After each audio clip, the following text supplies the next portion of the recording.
tale of Maxwell Roth. He sought the footlights like a moth, his sense of timing never off until he opted to collaborate with a hooded reprobate. The blighter and assassin made a deadly double bill. Jokes, jokes, jokes, make 'em laugh until they choke. Fairly slay 'em in the aisles, maidens fair and princes charming. Thrills, thrills, thrills, dashing feats and bloody spills, and I guarantee you'll never see the ending coming.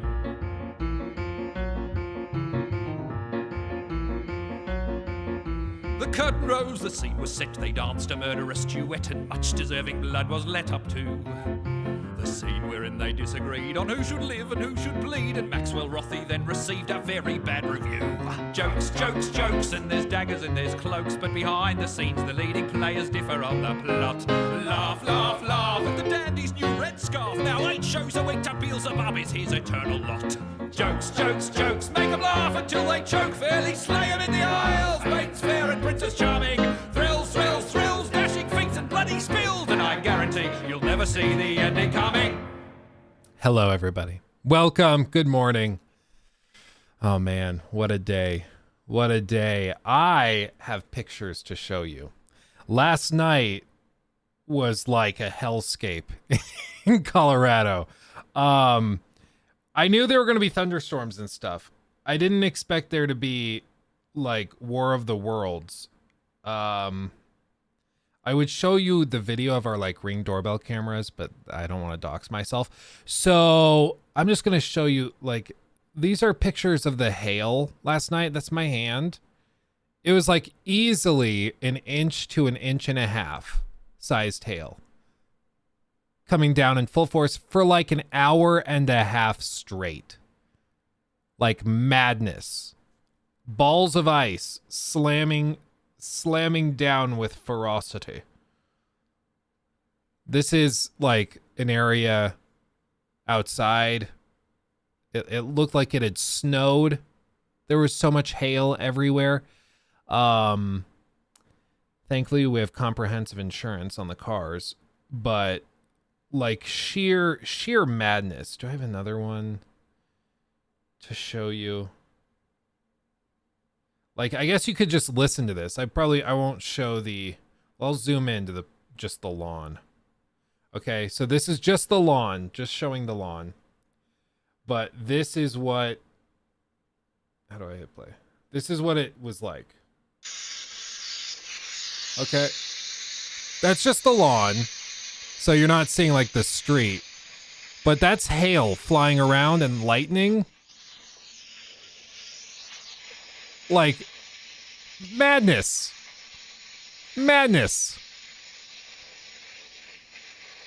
And it did this for like 2 hours. PogChamp, though, goes to little Lachlan James, who slept through the entire thing and had no idea there was a storm.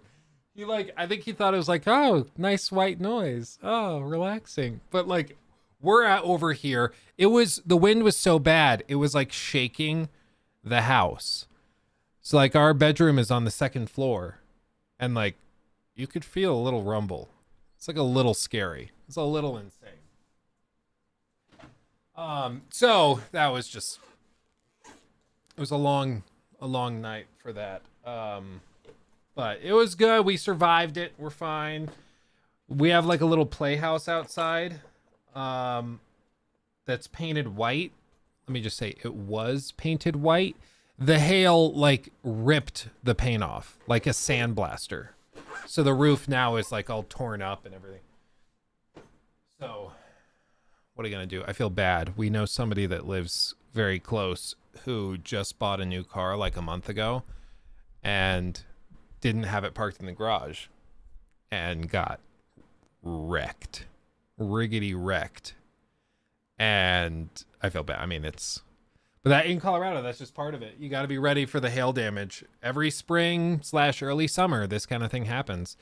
But is it bad that I know the layout of your house? Look, probably not. I don't know. I don't know what you could do with it. I'm not like one of those streamers who like does the vlogs or the walkthrough of their house. Hail has the capacity to do some serious damage. You're not wrong, dude. That hail, if I was out there when it was coming down at its full force, I would have gotten messed up. It was bad. It was bad.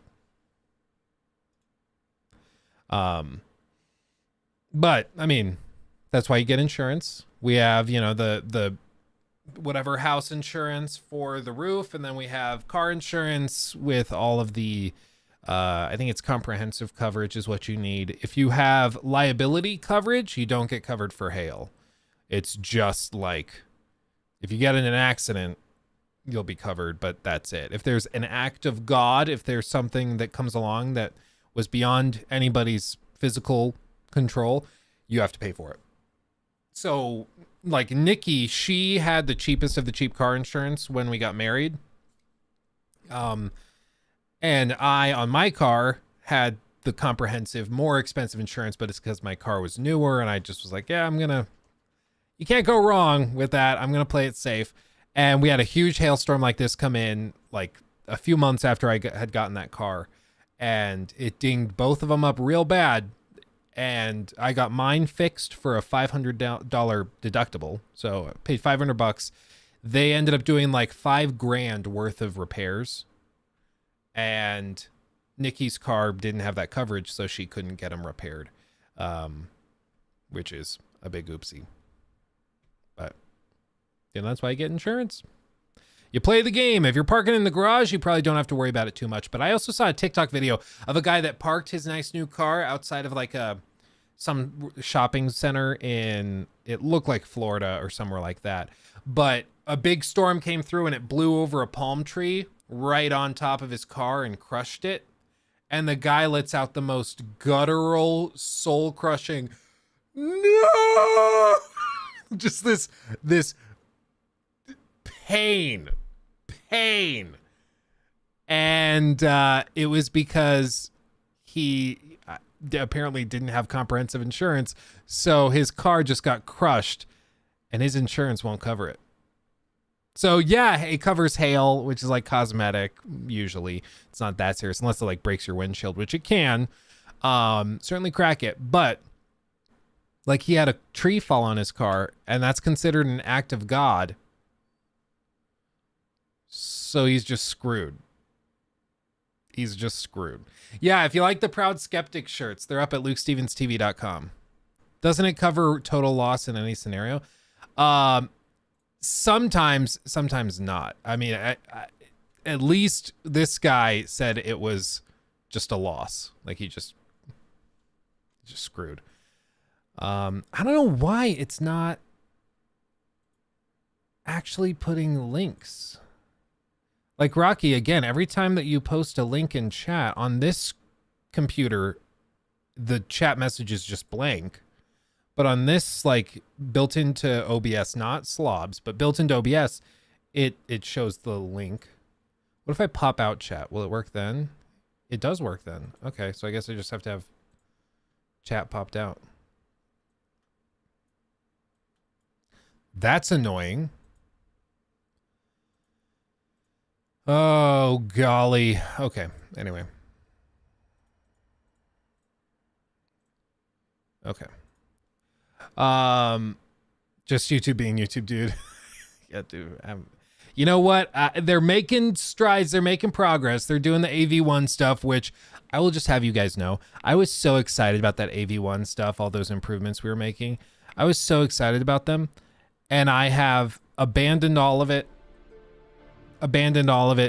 Because you guys like lower latency, which I totally understand. I like the lower latency too. But then Jacob also texted me and was like, I think AV1's great, but it's causing a lot of problems because Adobe Premiere doesn't have native support for it somehow. DaVinci Resolve does, but DaVinci Resolve is like a whole nother program you'd have to learn. And even then it doesn't work with a lot of other integrations for like After Effects and things like that. So it's just, man, it's annoying.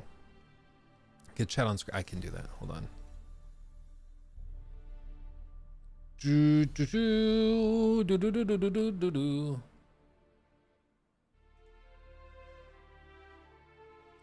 I'm gonna be doing a collab, it looks like, by the way, with the one and only Mr. Matty again.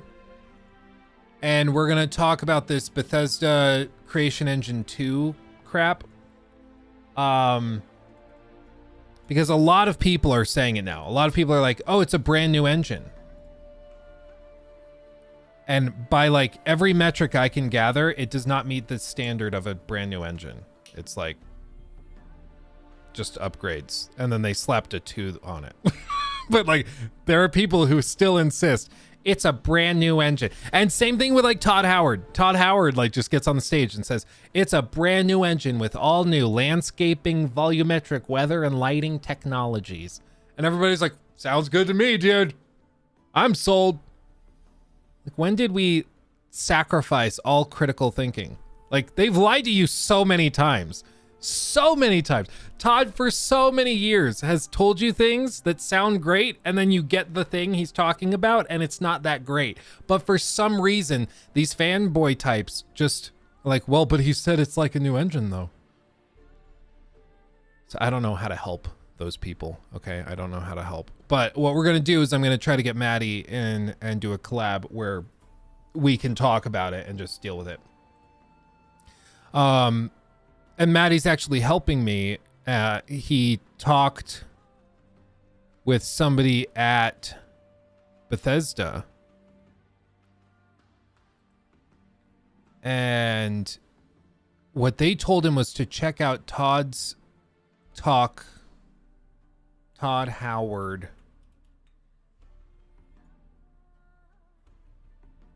Is this it? Yeah, at the Brighton conference. So apparently this conference, hold on, scene switch. Apparently this conference, he talks a lot about the upgrades they've made to their engine. And so I guess I'm going to have to go through this. Was our 3D engine at the time? Future shot, okay.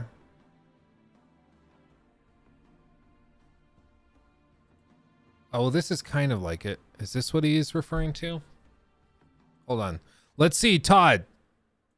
And more importantly, like the engine they run on, which critics have sometimes argued needs a refresh because it seems to be certainly like a similar engine to the one you made Morrowind on, if not the same as Oblivion. Like the tech underneath your games. How do you explain that your games run like absolute crap, Todd? Does that need a refresh, and what can the next gen do to kind of help add more oomph to it, I guess? Bear in mind, this was in 2020 in November. So like this was right as, yeah, I'm assuming at least that's when this was uploaded. I don't know if this was streamed or recorded earlier, but right around the time of next gen launching. Yes. Sure. Will we refresh it with every game? Okay, he refreshes it with every game. Okay, let's do this. Hold on, maybe I should do this as like a TikTok too. Should we do that? Here. Let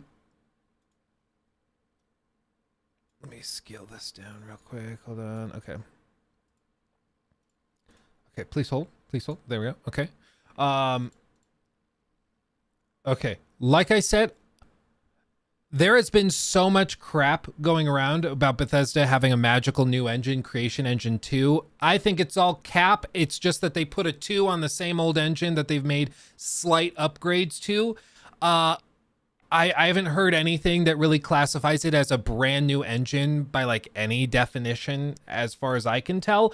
So I am working with another YouTuber, Mr. Matty Plays. We're trying to get to the bottom of this whole thing.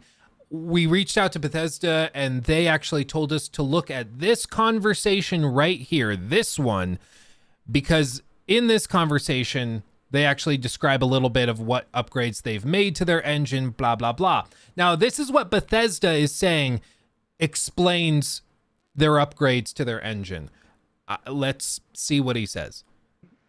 We too will acknowledge it needs. Let me go back. Jacob. Sorry, Jacob, rewind a little bit. Here we go.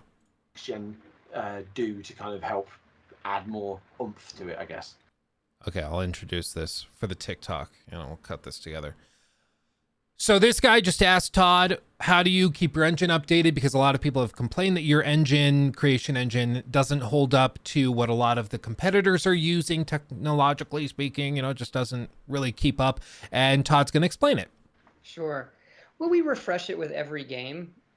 We too will acknowledge it needs more work than it has in previous times, and we do that between generations. And we've been doing it. I can say that the engine work we started a while ago. Ugh, I didn't want to say.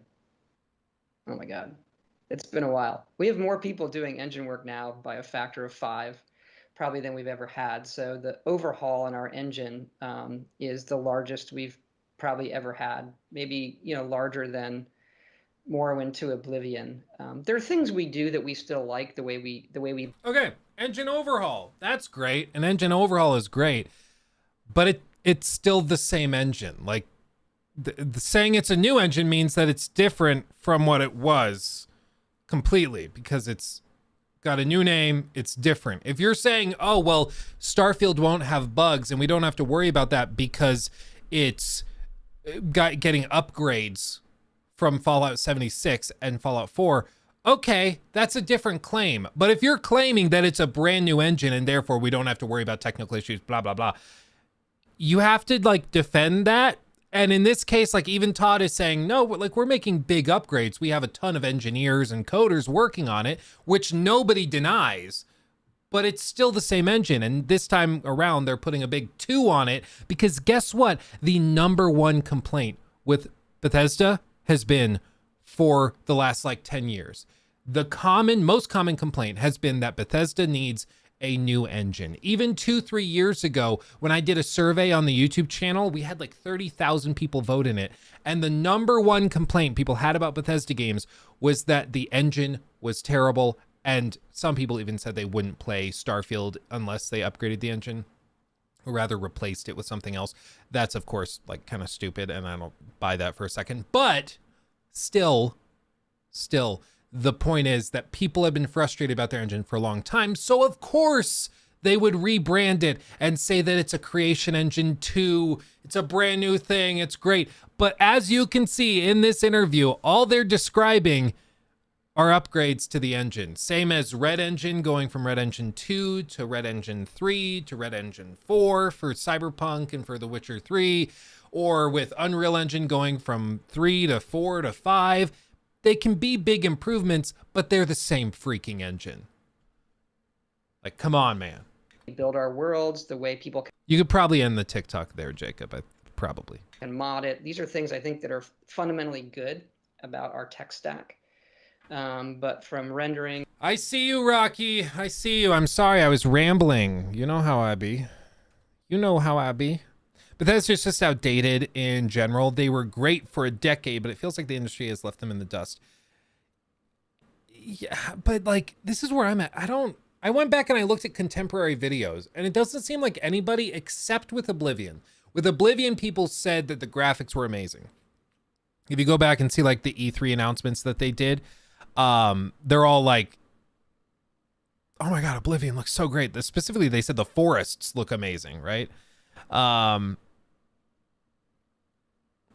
But, oh, can I say something clickbaity as an intro?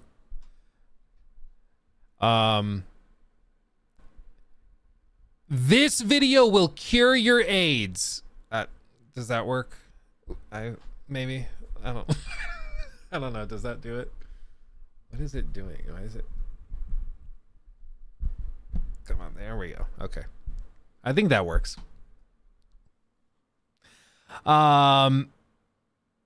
Let's see. Where was I? Out on the story in Fallout 4 was week 2. They need better writers as well. I don't know. I think with Fallout 4, a lot of people just were expecting it to be a little bit more. I don't know. It's just tonally very inconsistent. Like they have this very serious thing going on, which is that you have a wife and a child, and or if you're playing as a female, you have a husband and a child. And so it's a very serious main plot line, but then it just like totally loses track of it and it turns like super goofy out of nowhere. And honestly, like if you're going to play Fallout 4, the best way to play Fallout 4 is to just kind of ignore the main quest and just go explore and have fun. If you do that, you're going to have a good time. But if you try to play the main quest, you're probably not going to have that great of a time. And you compare that to like Fallout New Vegas, which is most people, okay, maybe not most people, I don't know that for a fact, but is a lot of people's favorite Fallout game. And Fallout New Vegas structures the story in this way where you can just do whatever. If you want to take the main story super seriously, if you want to go find Mr. House and go to the Strip and help Kaisar's Legion take down the Strip, you can do that.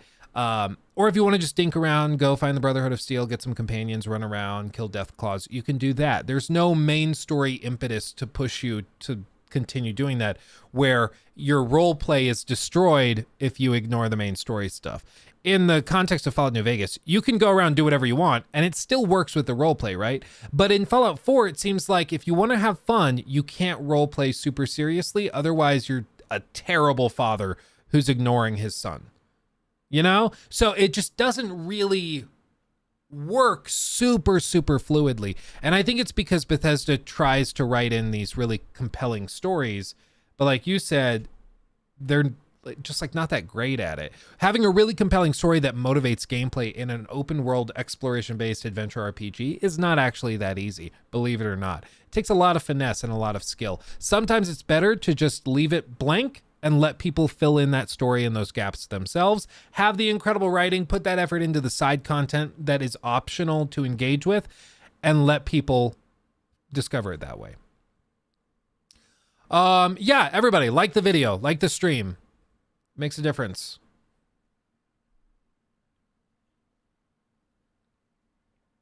Like the stream. Works wonders. Fallout 4 was such a letdown. I still insist if you go through and you play it as just like a casual adventure looter shooter, you can have a good time with it, but link YouTube to this. We can have 7 TV emotes now on YouTube. Oh. Oh.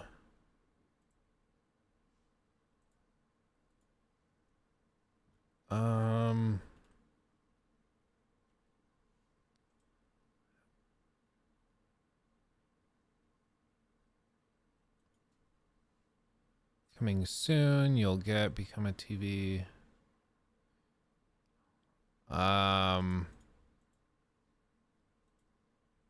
Oh, migrate to 7 TV, sign in. I only see a sign in option for Twitch.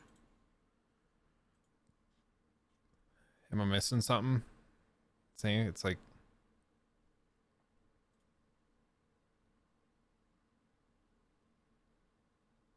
I don't know. Sign in with Twitch first. Okay, I'm watching you, Rocky. It's like you press this button and it automatically switches the stream to Twitch, so you have to be on Twitch now.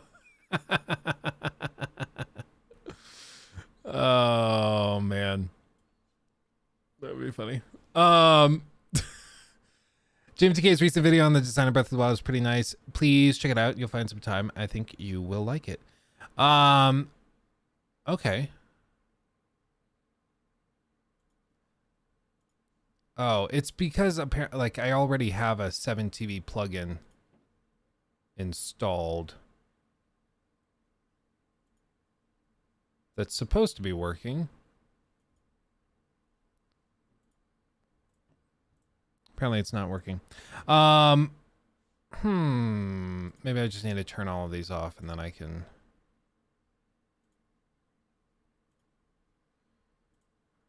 Okay. Voila. Okay, try that again. Imagine Starfield as another voice protagonist. Dude, I think they probably learned their lesson. It's just not a good fit for their games. It's just not a good fit, you know? Oh, here, link accounts. Okay. I'm doing it. And it's glitching out. Love it. The API endpoint requested does not exist. That doesn't sound like it's supposed to work that way. Okay. Huh.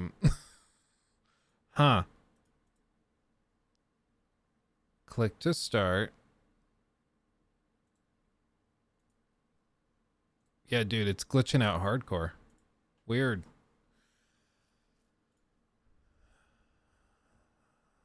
You see? I don't know what that is. It's just whenever you click sign in, it just does this. So I don't know. It's above my pay grade. Anyway. Bethesda was reacting to the monotonal complaints that a lot of 360 era games were getting at the time, but Fallout really benefits from the blown out wasteland look. I think it's like my fear for Starfield and my fear for a lot of these studios is it seems like a lot of them get bored doing what they're really good at.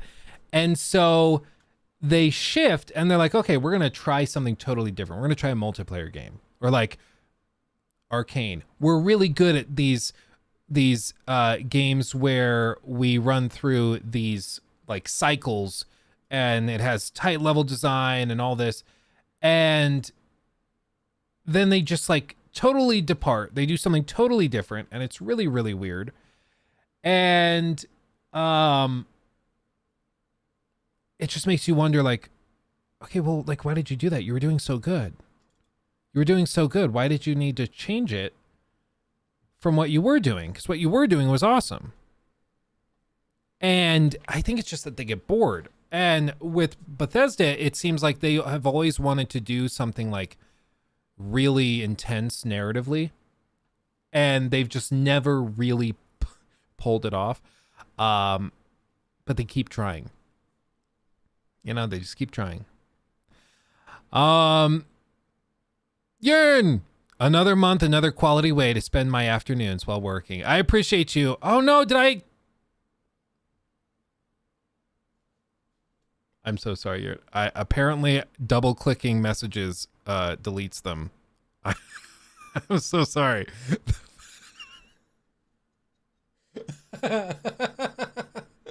Okay, lesson learned. Double clicking deletes the message. I'm sorry. My bad. I'll accept it. I timed him out? No. Oh, no.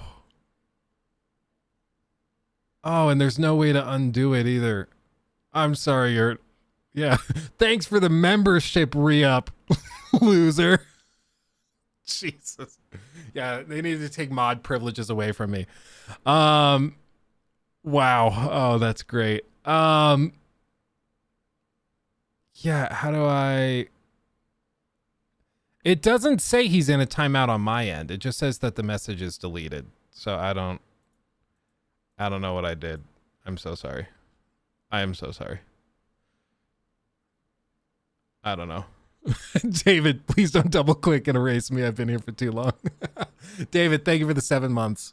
Appreciate you. That's so funny. It says it on mine. Okay, who knows?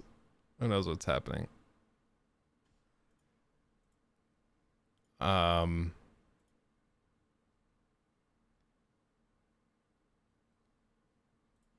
don't know what's happening. Proto, F's in the chat for here, and yeah, F's in the chat, boys and girls. F's in the chats. 4 months. Thank you there. Yeah, David, 7 months. Proto for 4 months. That's wild, guys. Thank you so much. Oh,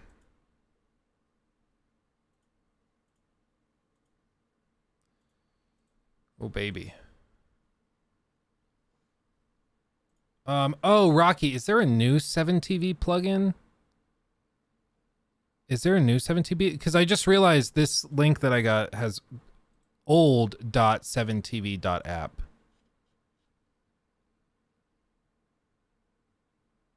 And yeah, Rocky, that's the screenshot you sent me. That's what I've been using. I've been pressing that. I don't know what the deal is. Is there just like a new website for it? 7tv.app. I don't know. Let's see. Nope, apparently that's it. And it's broken. Okay, I don't know. Do I think Todd's ego has anything to do with Starfield? Well, what I do know is that Todd has been talking about making this game for like 15, 20 years. Like, he always would subtly imply there was some game he had always dreamt of making, but they didn't have the tech to make it. And then right around Fallout 4, he said, we finally feel like we have the tech to do it, and it's going to be our next big project. And then eventually they unveiled Starfield. So he's wanted to make this game for a long time, and that gets me excited. That gets me pumped, because that means that it's a passion project. And whenever a developer who's like really well established and has made incredible games, whenever they come along and are like, this is my passion project, I get interested, because that to me says, okay, this person is like, this is something they've wanted to do for a long time, and now they're getting to do it. You know, it's okay. I'm intrigued. So that gets me more interested. But as for like his ego, I do think that there is an ego there, but also like, can you really blame him? Like, if Elon Musk has an ego, can you really shame him for it? If Jeff Bezos has an ego, what can you say about, like, he's earned it. They've earned it. And Todd, he's earned it. He's made incredible games that sell crazy well. Yeah, we meme on him because it's funny, but dude, the dude is crazy successful. So I think he's earned the ego he has. And it seems like he's still willing to listen to his coworkers and get feedback on ideas. He's not just like the dictator of Bethesda. Whereas like Kojima is definitely the dictator of his realm. That dude's insane. Like, talk about egomaniac. This is coming from a YouTuber who's wearing his own merch right now. I know egomaniacs all too well. And Kojima is like a crazy person. Renier, thank you for the 5 months, by the way. Fine content as always. Will you be playing Tears of the Kingdom Friday on stream? That is the plan, assuming that they don't do any sort of crazy, like, we're striking all streams of Tears of the Kingdom or something. I doubt they'll do that, but you never know. So that's the plan. That's what I would like to do. Just Cowboy, if his ego is tied up in it, it is likely they'll go the extra mile for it to be a hit. Yeah, well, and I think he will. Again, the benefit of it being a passion project is that he's going to keep pushing for it and like try to defend it at every step, because he's like, this is the game I've wanted to make for a decade or 2 decades, and if we need to delay it 6 more months to get it where it needs to be, we're going to do that. Like, I think that he would stand up for it effectively, and that's what you want. That's what you want. So I'm more confident in Starfield, considering that it's Todd's passion project over anything else.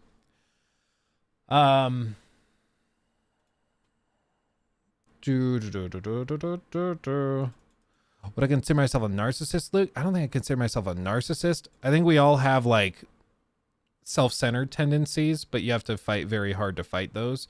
I mean, whenever your job is tied up into talking to people who have come to listen to you, it's easy to start to think that you've got something interesting to say, you know, and that's a dangerous slope to start going down, because you can start to really like believe your own hype.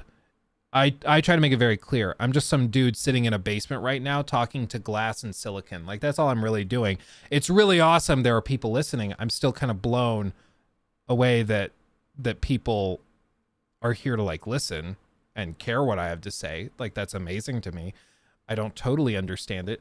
But I fight very hard, and I try very actively to not just get like totally tied up in whatever sort of self-centered egomaniacal crap that a lot of YouTubers and streamers get tied up into, because they just are like, I have hundreds of thousands of people that listen to what I have to say, so I'm really important. It's like, no, we're talking about video games. Like, this isn't that serious. You know, this is still kind of silly at the end of the day.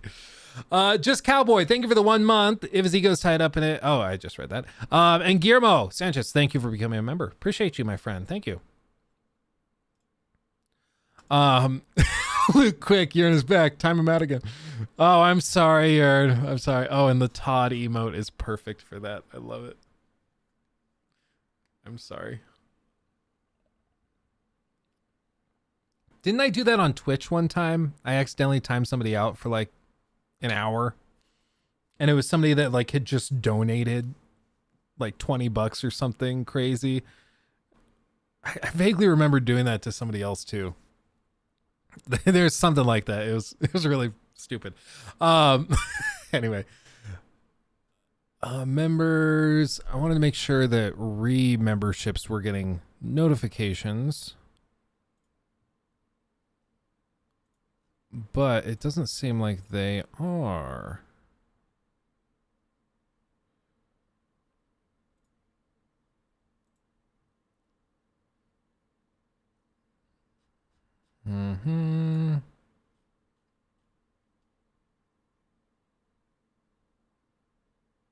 Yeah, I don't know why it isn't working. I have everything turned on. I have it all turned on. I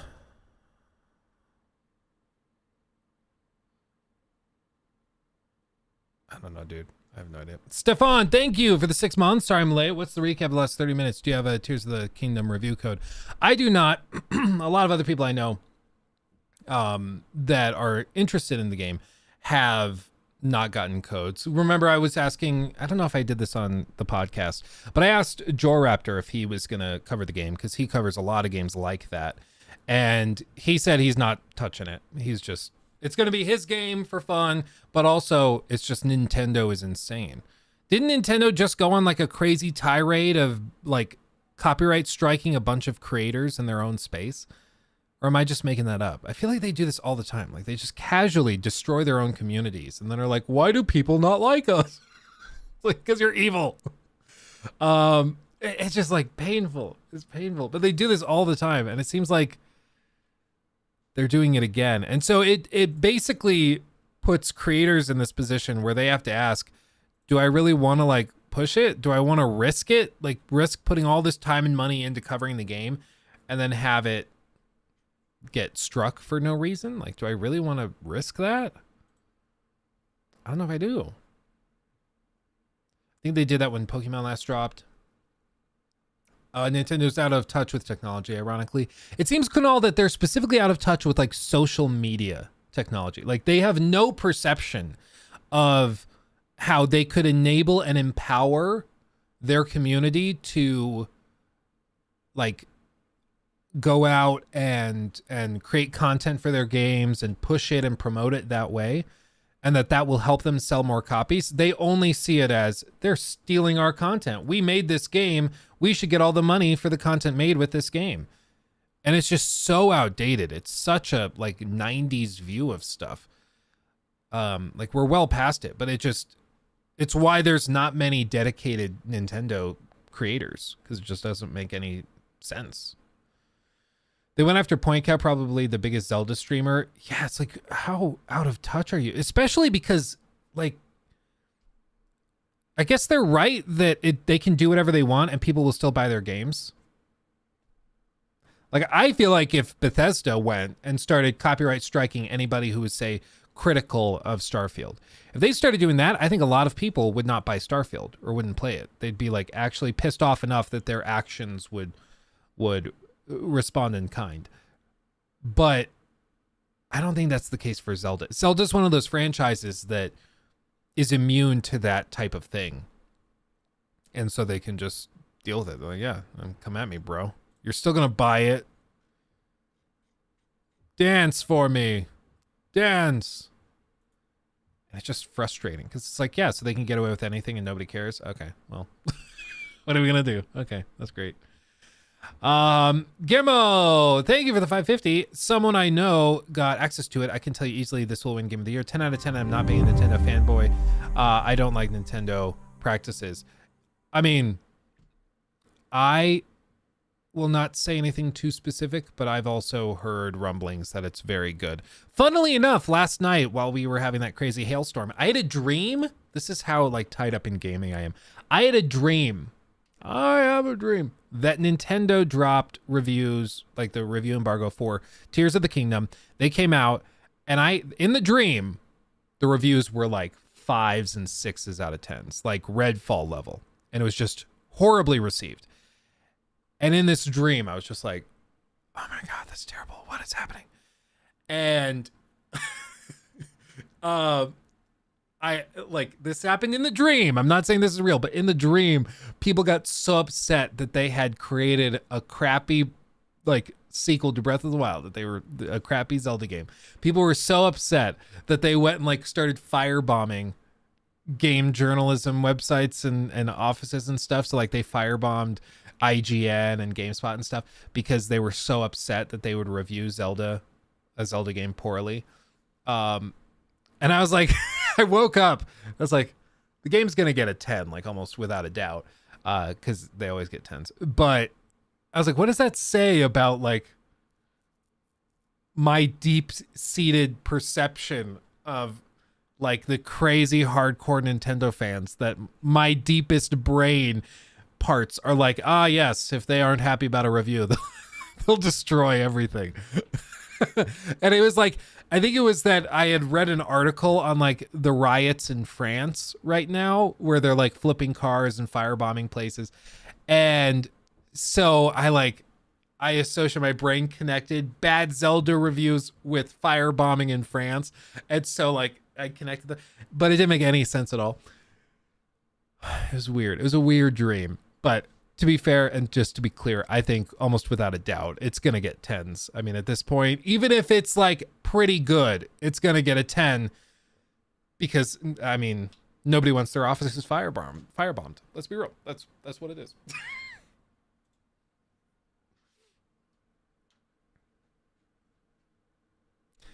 Why don't you emulate Tears of the Kingdom? We could. I don't know what the time frame is like. I'm going to be buying it either way, to be clear. I'm not arg matey. I'm not doing that. So I will buy my copy of the game, to be very clear. But in terms of emulation, I don't know what the turnaround time is like on that. I don't know if that's something that takes for a lot of games, it takes some months to crack it, basically, and to get it on platforms like that. So I don't know. But it would be awesome to be able to play the game at 4K 60 for the reviews and videos that we do. I think that'd be sick. That'd be badass. I already have Cemu set up and everything. It's already being done. Oh, really? I have the files, so I know it works. Oh, really? Oh, that's interesting. Yeah, Rocky, DM me. That's interesting. Nintendo's customer base is not overlapping social media as much as Bethesda. I'm going to let it read it. Thank you, Stefan, by the way. Jesus. Stefan Constantin Dumitrash super chatted $11.14. Nintendo's customer base is not overlapping social media as much as Beth. It is parents having a busy life and their children. Nintendo knows this. You will buy the game for your boy. And for you, smiley face. Yeah, for real, dude. Oh, hi. Can you say hi to everybody? Hi, everybody. Bye. Hi, everybody. You gonna go outside in the rainy weather? Stefan, I'll circle back to that in just a second, my friend. Okay. Good luck, dude. You got this. Bye. Awesome. Awesome. Bye. Bye. Can you say awesome? Awesome. Love you. Love you. Drive safe.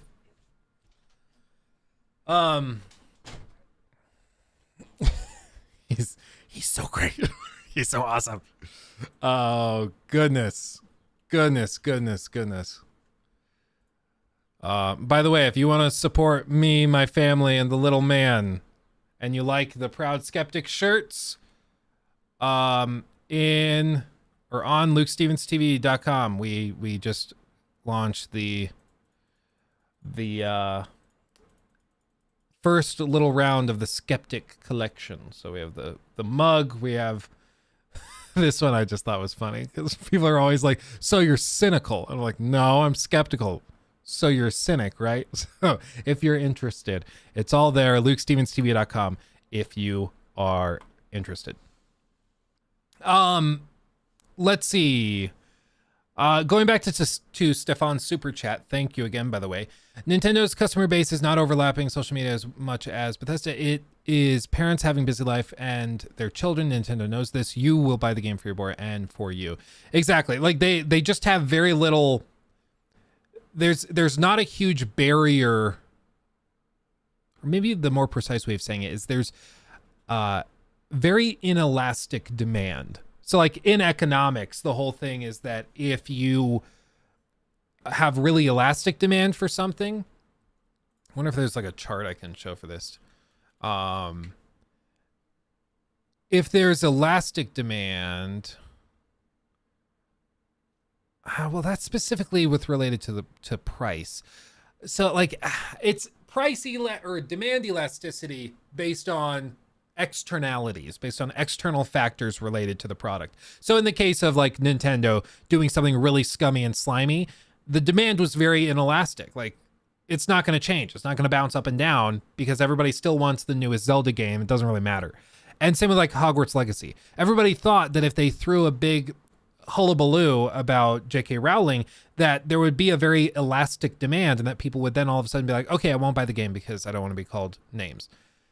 But it turned out that the demand for a Harry Potter open world adventure RPG was very inelastic. People wanted that game whether they were called names or not.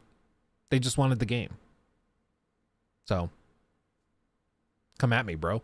And that's why, like, I really think, and maybe this is like a hot take, I don't know. I really think that Hogwarts Legacy probably is kicking off a new age for corporations to stop kowtowing to the mob on social media so much. I think it's also paired with the Bud Light stuff, where they realize, like, we could do what everybody on Twitter wants us to do, or we just do what we think is best for the business. And the business, like, they're starting to realize, oh, people, like, Twitter is not real life. Like, there's a lot of people really loud on Twitter that are not actually affecting our business in a practical way. And so just because people are pissed on Twitter that we have, say, like, that we are still releasing Hogwarts Legacy, like, doesn't really matter because there's still millions upon millions of people that still want the game, you know? So Twitter is not real life. Put that on a shirt, Luke. I'll pay. I'm sure that's already a shirt, but I'm fine with that. I could do that. Here, I'll email myself a reminder to do it. We could totally do that. Twitter is not real life.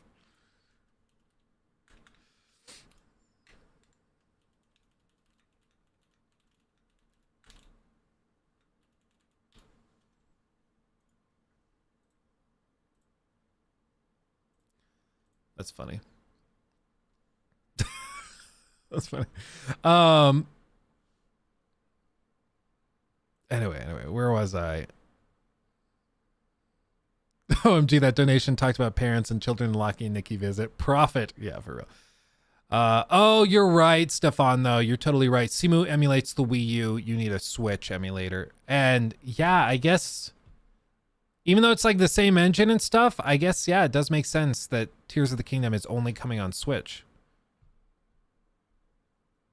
Huh. But Bud distanced themselves from Dylan after the backlash. Well, but they did this, like, they initially stood by the Dylan side. And, like, let me be clear. I don't care who they hire as a spokesperson. I don't drink Bud Light because the beer tastes like piss. I'm like, I don't care. I wasn't buying the beer before, and I'm not buying it now because it doesn't taste any better now than it did before. You know, I really don't care. But the fact that they didn't understand who was buying their beer, let me just say, I've talked a little bit about my family, my extended family, and how they are, let's just say, more red than blue, shall we say. And I can count, I mean, easily maybe 70 to 80% of my family that drinks a lot of Bud Light, or did, now swears they will never buy Bud Light again. And so it just showed like a total disconnect from corporate, from their customers. And I get it. It's like, well, deal with it. Our customers are bigots. We don't care. We're going to force it on them anyway. But it just shows a disconnect between your understanding of your customers and what you're trying to do. And I mean, we saw Bud Light sales drop 26%. You know, boycotts happen and they do have an effect. But I think what people have realized is, like, Twitter users and the Twitter outrage when they call for boycotts, often that doesn't actually turn into a real boycott that actually is noticeable, like with Hogwarts Legacy. But the people that actually boycott and actually vote with their wallet, usually they just don't verbalize it on social media that much. A lot of the time they just kind of like, okay, well, I'm just not going to buy it. Like they just stop buying it, you know? Should companies cater towards bigotry? I think companies should like stand with what they, or maybe their corporate leadership, maybe, because companies aren't like a thing, like they're a group of people. I think the company should stand with what they hold to be right. Like if my company is not going to be like coming out here and like marching with the Ku Klux Klan or anything because my customers might like it. Like, of course I'm not. Like, you have to stand on your ethical grounds and what you believe is right. But one of the things that most people have the perception of in the US, at least, is that big corporations are like soulless. They don't care ethically, morally. They're just doing whatever furthers their bottom line. And that's why this whole thing was so weird, is that if they really don't care, if they're just like totally amoral and aethical, they just want to do what's going to sell more beers, then what the hell was that? Because that hurt their sales bad. And so either they are doing more ethically responsible things just because they want to try and further that pursuit, or they're soulless, lifeless, or maybe they're just going for social credit. And I think it's more likely that Bud Light was just thinking that they were going to get some social credit for what they were doing. And then they were really, really surprised when they're like, a lot of Bud Light drinkers are in the deep South. A lot of them are very conservative. A lot of them, let's just say, they don't just disagree with like the stances that Bud Light corporate took, but they'd like detest it. And so it was just like a major miscalculation when they could have just not done anything. Not to say that they like promote bigotry with the money they would have spent on that marketing campaign, but rather just to say they don't do anything. They like, it was just baffling. It was a really strange move on their part, because anybody you talk to could have told you that Bud Light customers were not going to respond well to that. I swear, having like, if you have ADHD, LukeStevensTV.com is just like very satisfying. Even if you don't go buy a shirt or anything, just go over to the website right now, LukeStevensTV.com, and try this. You just click on the background and it creates this like web of interconnecting nodes, and it's very satisfying and pleasing. I don't know why it's so satisfying and chill. It just like fills my soul a little bit. I had to work with the company that hosts all of this for me. And we had to like go in and do custom code and everything for it. And I was like, this is kind of stupid. Does any website need this? No. But I think it's fun. I think it's cool. Is it mobile friendly? It should be. Yeah. Yeah, it should be. You just tap on it. It's weirdly satisfying. I don't know why. Oh yeah, I can pin the link. I can do that.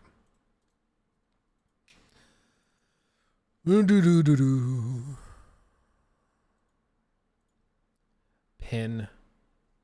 There you go. There you go. Anyway, shifting away. Do you see or hear a lot of crazy things on your day-to-day? When I worked in real estate, yeah. Because rich people think that they are brilliant in everything. So when I was selling buildings to and from really rich people, they all were like, for some reason, they thought I cared about their political opinions and stuff. And I heard some crazy stuff from some people. But because it was like this job where you have to pretend like they're really smart, they would say something outrageous, like straight up super racist or super sexist. Like they just casually toss it out. And because it was your job, and if you've ever worked in retail, you've probably had this where it's like, especially this was commission sales. So if I didn't get the sale, I didn't pay rent. So if I want to pay rent, I have to keep my mouth shut when this guy says something horrible. And just like, yeah. And so it was like very, very frustrating. It's very annoying. I feel for people in commission sales for stuff like that. Like, it's why people are always like, use car salesmen, sacrifice their souls. And it's like, I mean, kind of, because like if you don't eat.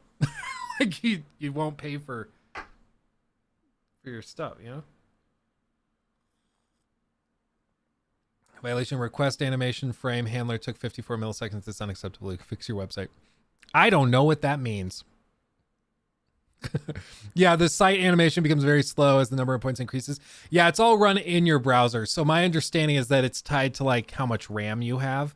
So for the record, it's probably not a website you want to keep pinned on your browser and like while you're playing games and stuff, especially if you have Chrome. You get on there, you get some merch, pop off, play around with it a little bit. But it will gobble up some memory, especially if you put like 1,000 of those little points on, for sure.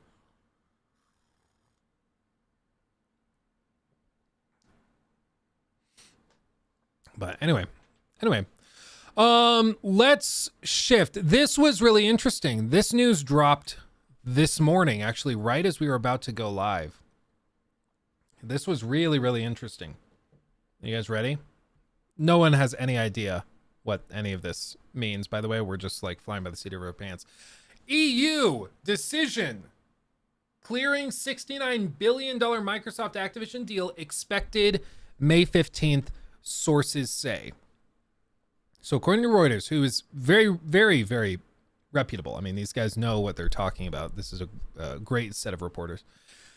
EU antitrust regulators are set to approve the Microsoft acquisition of Activision next week, with May 15th as the likeliest date for announcing it. The European Commission's imminent clearance comes nearly 3 weeks after the UK Competition Authority blocked the deal, the biggest ever deal in gaming, over concerns that it would hinder competition in cloud gaming, which again was a really, really weird thing for them to rely on. That Microsoft's Activision acquisition was going to harm competition, not in like the shooter space, not in the console space, not because they were going to sell more Xboxes than PlayStations now, but because it would give them an unfair advantage in cloud computing. It was a really, really weird thing for them to focus on. But if you're not familiar with it, that's basically why they denied the deal, was because they said it would give Microsoft an unfair advantage with their X Cloud service. I frankly find that ridiculous. Because NVIDIA, Google Stadia, all of these groups have tried the business. NVIDIA backed the acquisition. They approve of it. They are supporting it. Apparently Google and Google Stadia stuff is like, they're one of the biggest groups lobbying against this. In addition to PlayStation, Google is also lobbying against it, which is just really strange because they already shut down Stadia, but that's a whole other issue. EU antitrust enforcer is expected to clear the acquisition after Microsoft agreed to licensing deals with cloud streaming rivals, including NVIDIA, Ukraine's Boosteroid, and Japan's Ubitus, maybe. Other people with direct knowledge of the matter told Reuters in March. It also has agreements with Nintendo and U.S. distributor Valve Corp, owner of the world's largest video game distribution platform, Steam, to bring Activision's Call of Duty to their gaming platforms should the acquisition go through. The commission, which has set a May 22nd deadline for its decision, declined to comment. Japan approved the takeover in March, while the U.S. Federal Trade Commission is also seeking to block it. So what does this mean, effectively? Well, I mean, if we go ATVI. Right now, you can see it hasn't really changed the stock price at all. Nobody's really thinking that this changes much. What this could be useful for, assuming it actually goes through, is that while Microsoft is going to go and appeal the decision in the UK, it's very unlikely. Most reports that I've read put it at like a 30% chance that they actually get it overturned. But it's still very, very unlikely that this actually goes through. But what this could mean is that they could point to this in the appeal and be like, hey, the UK blocked it, but the EU is cool with it. So the UK is taking a very extreme position here that's not backed up by the facts. So it's going to be interesting. I still think it's more likely to not go through than to go through at this point, because they're not inclined to change their minds very often. But that doesn't change the fact that I think blocking it over concerns in cloud gaming is a really stupid thing to do. I don't know why you block it for that reason over blocking it for all of the other very valid reasons to block it. Like, you know, I think it's a weird hill to die on, but what are you going to do? Microsoft will not give up the deal with Activision yet. Oh, no, they hired the same team that, I tweeted this out. I don't remember what the name of the firm is. There's a team... These guys, Brussels Beating Lawyer Team. So they hired this group Daniel Beard KC, to handle the appeal with the UK competition watchdog.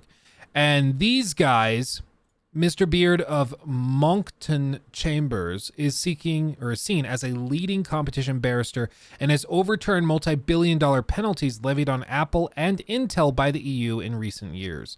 He represented Apple in an appeal against a $13 billion EU tax demand after Margaret Vestager, the bloc's competition chief, declared Ireland had offered it illegal state aid. Apple won the appeal, though Miss Vestager is now seeking to reinstate the order.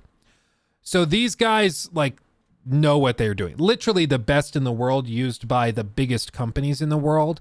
And they are who this guy is who, not this guy. This is Brad Smith, the president of Microsoft. But they're hiring this group to go and try to get this deal across the finish line. So there literally is not a better team to go and hire.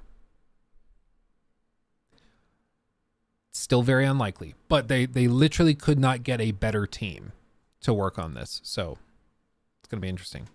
I read that some billionaires started buying ATI or maybe ATVI stock in the last week. Apparently they believe it'll pass soon. I didn't sell my Activision stock. Like I told you guys, I bought like a couple dozen shares of it back in the day, because I believe I should put my money where my mouth is. If I say, hey, I think the deal's going to go through, I'll buy the shares. And if I think it's not going to go through, well, in this case, I'm not convinced it'll go through, but I do think that the price of the stock now is pretty fair. So at this point, I'm like, why would I sell it if I don't need to? And especially if it does go through, then I'm going to get that Microsoft money. And why would I not want the Microsoft money, you know? So, but like if we go here, try later. You can see where it's been trading back even in like 21. It was up close to 100. At one point it peaked over $100 a share. And granted, Warzone was doing really well. They didn't have a lot of CapEx in the same way that they do now, but they had this big drop from like 86 all the way down into the low 70s, like under 75 when this news dropped. But most people seem to agree that this bottom out around 58 was mostly because of all the scandals that were going on. People were really unsure if they were going to lose the CEO, if they're going to lose all of this. It was really, really concerning. But most people feel like the fair market price of the stock is around 90 to 95. That's where the stock price actually should be, is right in here. So if you buy it at 75 and the stock's actually worth 90, 95, eventually it will get there. You just have to play the waiting game. You buy the stock when it's at a good price, when it's cheaper than it should be, and then you hold it until it reaches a fair market price or until it gets to be higher than fair market price. It's pretty simple. Like, I don't know about you, but I'd be shorting Activision. The thing you have to remember, though, is that this price of $75.64, this represents Wall Street not being very confident, being pretty sure the deal's not going through. This is where they've priced it, assuming that. So if you think, oh, it's 75, but when the deal doesn't go through, it's going to drop even more. It probably won't. If they come out and they say, hey, we're abandoning our acquisition deal, it might drop for like a day or two, but it'll pop up right around here because this is where Wall Street's decided that it lands. So it's going to be interesting to see how it plays out, but a lot of analysts I've read their calculations on how they price out Activision. A lot of them feel that right now it's not actually priced that outrageously well. They do, if the deal doesn't go through, they still have to get rid of Bobby Kotick, without a doubt. They got to clean house a little bit, but we'll see. We'll see. But anyway, I mean, sure, short it if you want. You might make a lot of money. Might also lose a lot of money. If this ends up going through, who knows? I think they'll just go after King if they can't get all of it. They might just go after King. They might also, apparently, I forget where I read this. It was on maybe Bloomberg or Wall Street Journal. But apparently they are interested in selling off potentially Blizzard if that means that they can get Activision and King, which would be interesting. Activision and Blizzard don't really make the games I like, so this deal just annoys me because I'm tired of Microsoft buying everybody like they did Disney, or like their Disney. I was like, they bought Disney? I don't think they did, but oh yeah, like their Disney. My fear for this is that Microsoft seemingly still can't get decent games out from studios that they've bought. So what makes you think that Call of Duty will get any better, or that any of these other teams will do decently? Like it's probably going to be a mess if they go in there and they buy up one of these companies. The scale of Activision.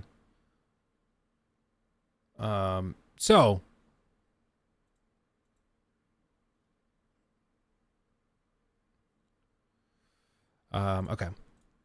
Young apparently has reporting on the mock reviews that Microsoft did for Redfall, which is interesting because I heard about these mock reviews. I've not seen what they said specifically they looked like. I'm not sure, but I'm not sure. Rocky, what's up? What's up? I don't know if I had CDPR stock, I'd sell it the first chance I got a profit because I think they're done as far as quality of output. They've gotten real corporate real quick. I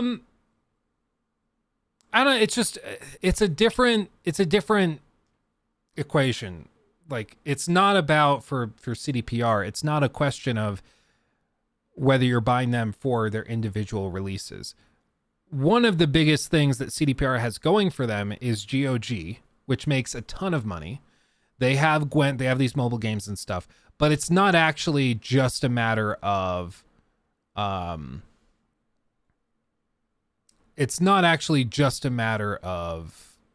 these other things. It's like of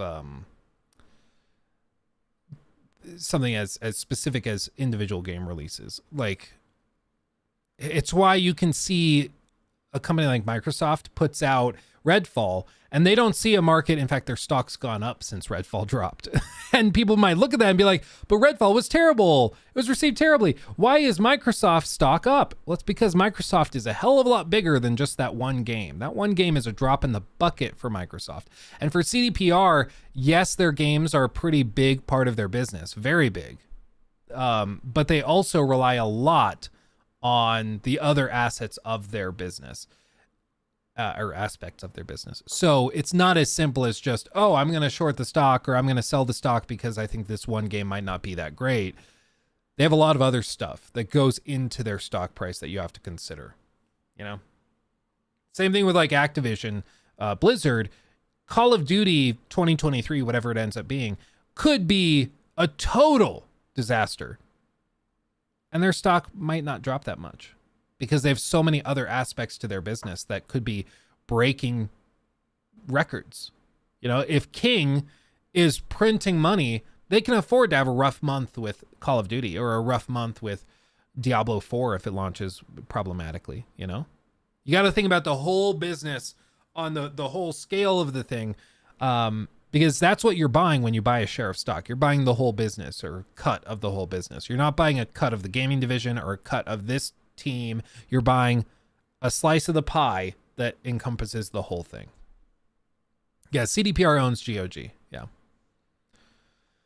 Do I expect Tears of the Kingdom to have any issues at launch? I expect it to just be like Breath of the Wild, to be kind of like, it'll probably have frame drops. It'll probably have, I mean, even in some of the footage that they've already shared, there's been frame drops.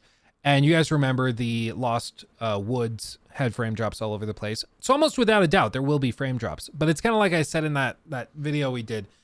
It's not like it matters. Everybody's still going to buy it. Even if it launches and it's like, hey, it runs at 20 frames for most of the time when you're exploring, people are still going to buy it.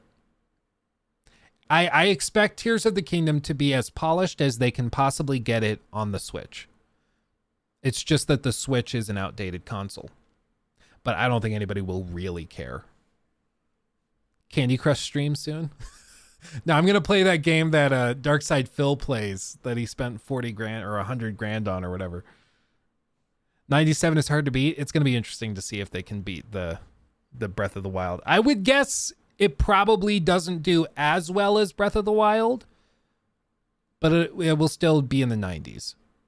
Because I don't expect it, unless there's a ton of stuff they haven't shown us yet, I expect it to be like really awesome. But like I mentioned on, I think it was Monday, I expect Tears of the Kingdom to be maybe like 50 hours, 40, 50 hours to like get to the end of like the campaign or the story. And maybe like 100 hours to do a completionist run, but probably 40 hours to get through most of the main story stuff. Whereas like for me playing Breath of the Wild, I didn't get to the Ganon boss fight until like 60, 70, 80 hours in, something like that. Probably right around 70 hours. Cause I explored a ton. I just went crazy and then I took it on, and then it's like 115 hours till the completionist run is complete. So I would expect it to be like a little leaner, a little smaller, but still a lot there. Pretty fun. And I expect it to be good, but probably not received as amazingly well as Breath of the Wild, just because it's not as big of a transformation as Breath of the Wild was over the previous games. It's Breath of the Wild 2.0, or just some people Breath of the Wild 1.5, but it's not like a whole new thing. It's still Breath of the Wild with a bunch of stuff added to it. It's not really its own totally new thing.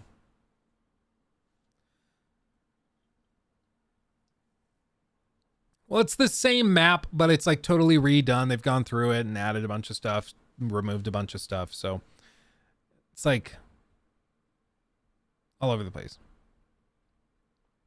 But Fuzzy, it also depends on how you define the story of Breath of the Wild too. Like, you can just run straight to Ganon and take on Ganon. Nothing's stopping you. So you could say that the Breath of the Wild campaign is 10 hours long. But most players went and fought the divine beasts and did all of that, and so like it went and it took way longer, right? So it just depends. Like, it's all over the place. It depends on how you define these things. It's kind of a messy discussion just because it's like, it's not that clear cut. It's not like you're going through, you have to complete these 35 missions and then you get to the end of the story. It's like, yeah, you can take them on whenever you feel ready. You decide. Is Nintendo going to go a little quiet for a while after this release?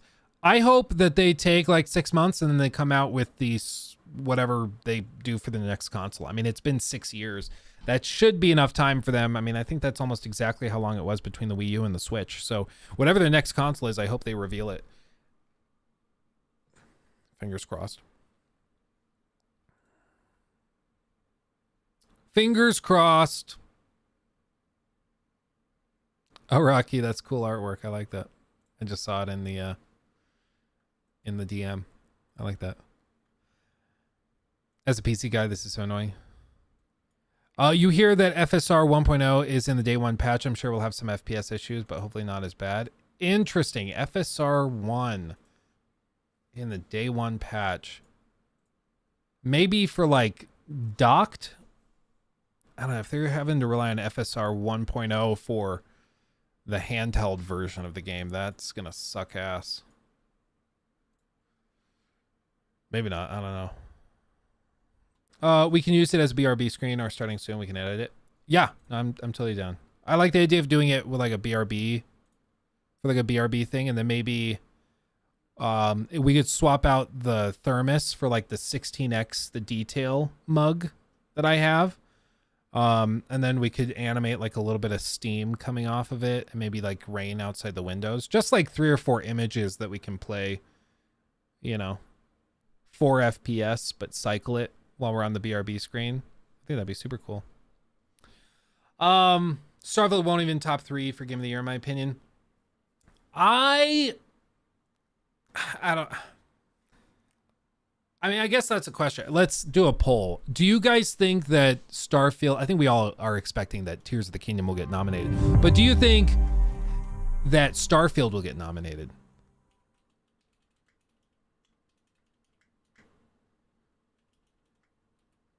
Kush Srivastava super chatted $10.95. Thank you. Jeez. Hey Luke, do you think it still makes sense in getting a gaming PC given all the broken ports we are seeing? Thanks again for the great content. Oh, appreciate you, my friend. And thank you for the super chat. That's very generous of you. Thank you. Frankly, yes. Yes. Even like, I guess I can show you, even now with these broken ports, it takes like a week or two, but then they get running pretty well. Like Star Wars Jedi Survivor. Let me see. Oh, I don't think it's probably videos. Streaming PC videos. That's it.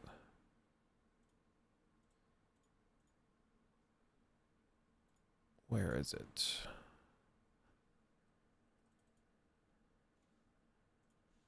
No, not there. Did I already move it? I must have already moved it. Hold on, please. I'm trying to show this.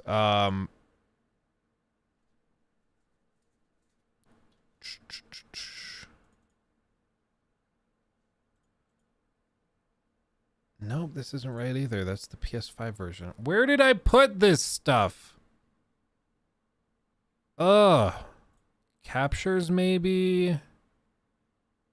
How did I just like lose all this footage of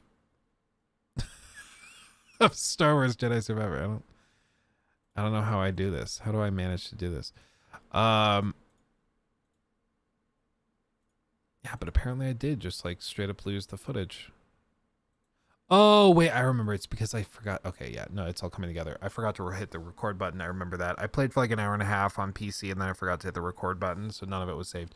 Anyway, I was going to show you the footage, but like even now, a week or two after launch of Jedi Survivor, it runs decently well. It's still not where it should be, but it runs way better than the console version does, at least in terms of sharpness. I haven't had any bugs. I haven't had any like game breaking stuff or crazy terrible soft locks or anything. So my experience with Jedi Survivor, even on Xbox Series consoles, on PlayStation, and on PC, my experience has been better, technically speaking, than it was for Jedi Fallen Order. I understand I'm an outlier there, but just my personal experience, it hasn't been as bad as Jedi Fallen Order was in terms of bugs and glitches. In like Fallen Order, I had floors disappearing. I had all sorts of major issues. So it's better for me than that. But, you know, getting a PC is, I think the standards are higher, which is why it's harder for these ports to meet them. But even when it doesn't run that great, it's still on a stat sheet running better than it runs on console usually. So, you know, Jedi Survivor ran at like 600. What was it, guys? It was like 640 or 650p or 680p or something on performance mode to barely hit like 45 frames a second. So it was upscaling from like 680p all the way to 1440p and barely hitting 45 frames a second. So, but on PC, even on my like, I actually tested it on the 1070 in the streaming PC because I swapped out the graphics cards again. Whole other story. Even on the 1070, it was running at like 1080p pretty smoothly at like 45 to 60 frames. So it's technically running better than even the PS5. So on the PC, like, yeah, standards are higher, demands for performance are higher, but I still think you end up better off in the long run. You don't get the fluidity of a console. You don't get the polish of like first party titles on PlayStation, but you get a pretty powerful PC that you can also then use for all sorts of other stuff. If you want to start making videos, streaming, if you want to do artwork, all that stuff, you can just do it on the computer. So I would still say get it.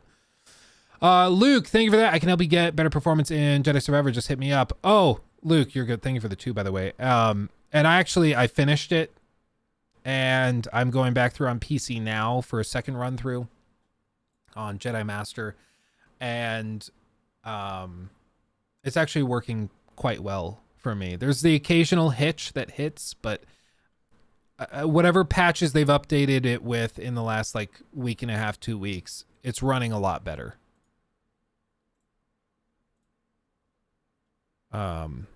Which is all I wanted. So right now, Hogleg is my game of the year, and even I'm surprised.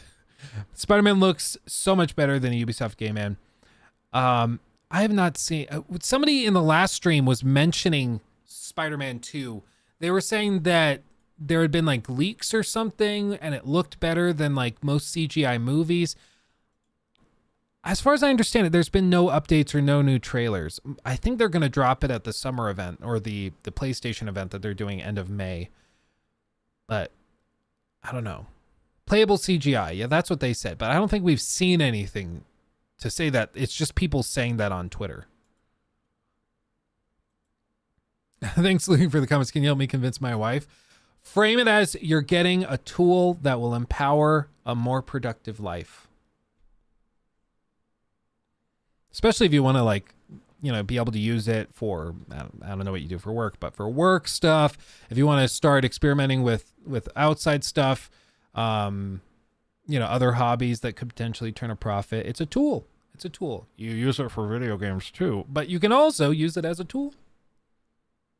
I wasn't impressed by Spider-Man, but it's definitely a good game. Just wasn't for me. For me, it was like a solid 8 out of 10. Like, it was good, but it got really repetitive really quickly. And the open world activities that they put in there to like pad out gameplay time, I found asinine. But I know a lot of people really, really love that game and are big into superhero games and Spider-Man stuff. For me, I'm just not that crazy into superheroes. So I'm like, eh. Swinging felt good. Give him that.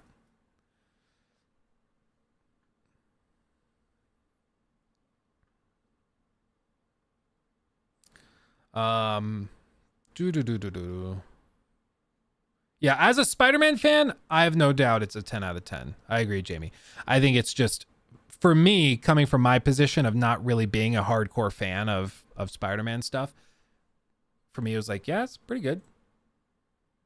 But like, as with all this, for a lot of people who are not big into like ancient Egypt, Assassin's Creed Origins for them wasn't that amazing. But for me, it was literally a dream come true to play a game where I can explore inside the pyramids. Like, that was an actual, I had dreams as a child of playing games that let me do that. So for me, that's a dream come true. That's a game that comes once every 20, 30 years. But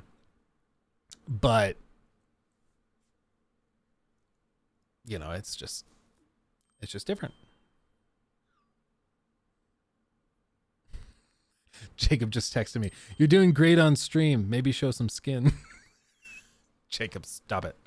Okay, so of the survey, do you think Starfield will get a Game of the Year nomination? 62% say yes. 38 say no. 38. Now here's the question.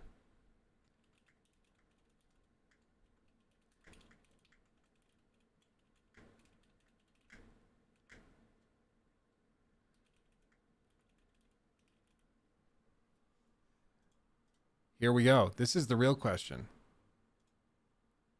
I have a feeling this one's going to be a lot more stacked. I have a feeling. I have a sneaking suspicion that this one's going to be pretty heavily leaning one way. And it just shows you like the confidence in Nintendo's first party devs versus BGS. But yeah, because a lot of people, exactly, Chrissy, a lot of people are like, well, duh. But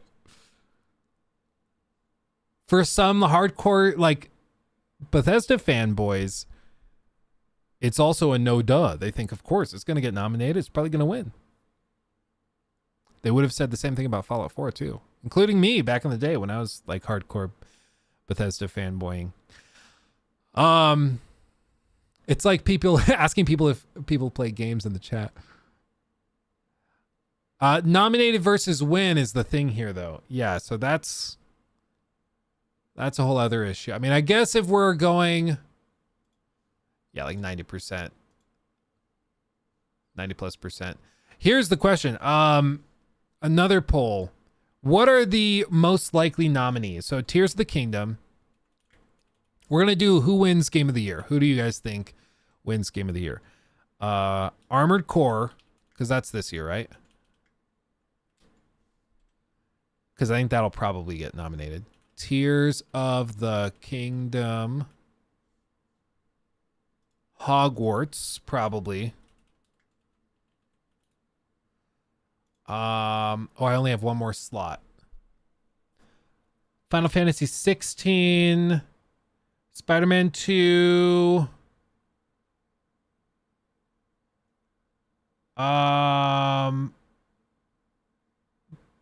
Jedi Survivor. I don't think Jedi Survivor will get nominated personally.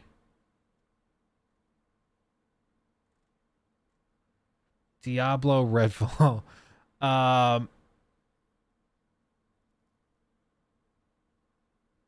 Yeah, probably not. I don't think Resi 4 gets I mean, they might get a nomination, but is it actually like really in the running versus Tears of the Kingdom versus Armored Core? I don't know. The Last of Us PC. Yeah. Let's be honest, Hogwarts is below average. I agree. Like, as a game, I would expect Tears of the Kingdom to be a better video game. However, there is like no easy way to deny that Hogwarts Legacy has like dominated the discourse for the first half of the year. Like, Hogwarts Legacy has sold so many copies. It was all over the place. In the same way that, like, you know, when they name the person of the year or man of the year or woman of the year for Time Magazine, it's not always about who's like who everybody's favorite person is. It's more about who is the most influential and who is the most like ground shaking, impactful person of the year, you know? And in this case, Game of the Year, I think it's not always about that. It's usually more about what's the best game, but it also, nominations a lot of the time come down to who is most impactful. I guess if we're being, you guys said the majority of it, we're going to be Starfield. So let's be fair. Let's put Starfield. So Armored Core 6, Tears of the Kingdom, Hogwarts Legacy, Starfield. Might get Diablo in there. There might be other games in there, but let's just say out of this selection, who do you think takes it? I think it's going to be between Armored Core and Tears of the Kingdom. I think that's where like most of these votes are going to end up. That's my guess. Okay, let's see if I know you guys.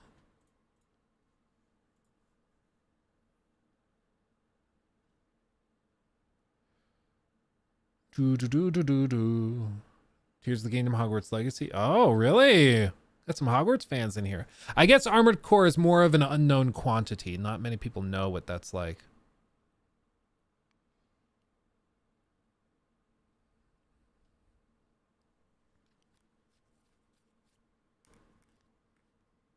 I still get thrown off every time everybody's like, AC.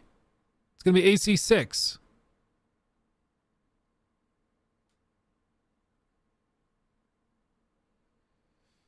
Do.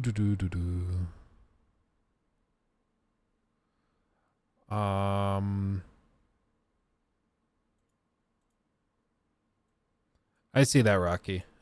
I see that. AC is Assassin's Creed. Assassin's Creed 6, Game of the Year. Who needs Armored Core? Who needs Armored Core? Oh, Jesus, dude.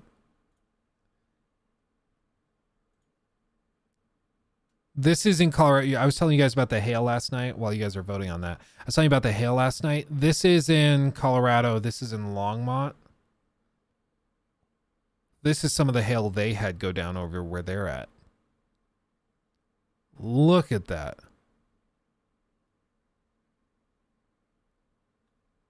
Jeez, dude. Those things falling from the sky from like 1,000 feet in the air. Okay, more than 1,000 feet in the air, but like, you get what I'm saying. Yeah, those are window busters. These things are skull busters. These will crack your head open. Jeez, dude. Yeah, this'll break the windows of your car. This'll ruin the paint on your car. Like, whenever this happens, though, immediately in our neighborhood and all over the state, really, roofers start going door to door. They knock nonstop for days. Hey, we just like to do a free inspection, and if you like our services, we can replace your roof for you. Insurance will cover it, so we'll just talk to insurance for you. And dude, all over the place. Door to door salespeople coming up asking if they can repair the hail damage on your car. Like, it's super annoying. Like, or when we moved in like 2 years ago, we had on one day like over 10 people knock on the door.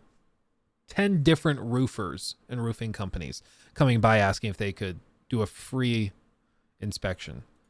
It was insane. Yeah, so I bought one of those no soliciting sign things, put it up.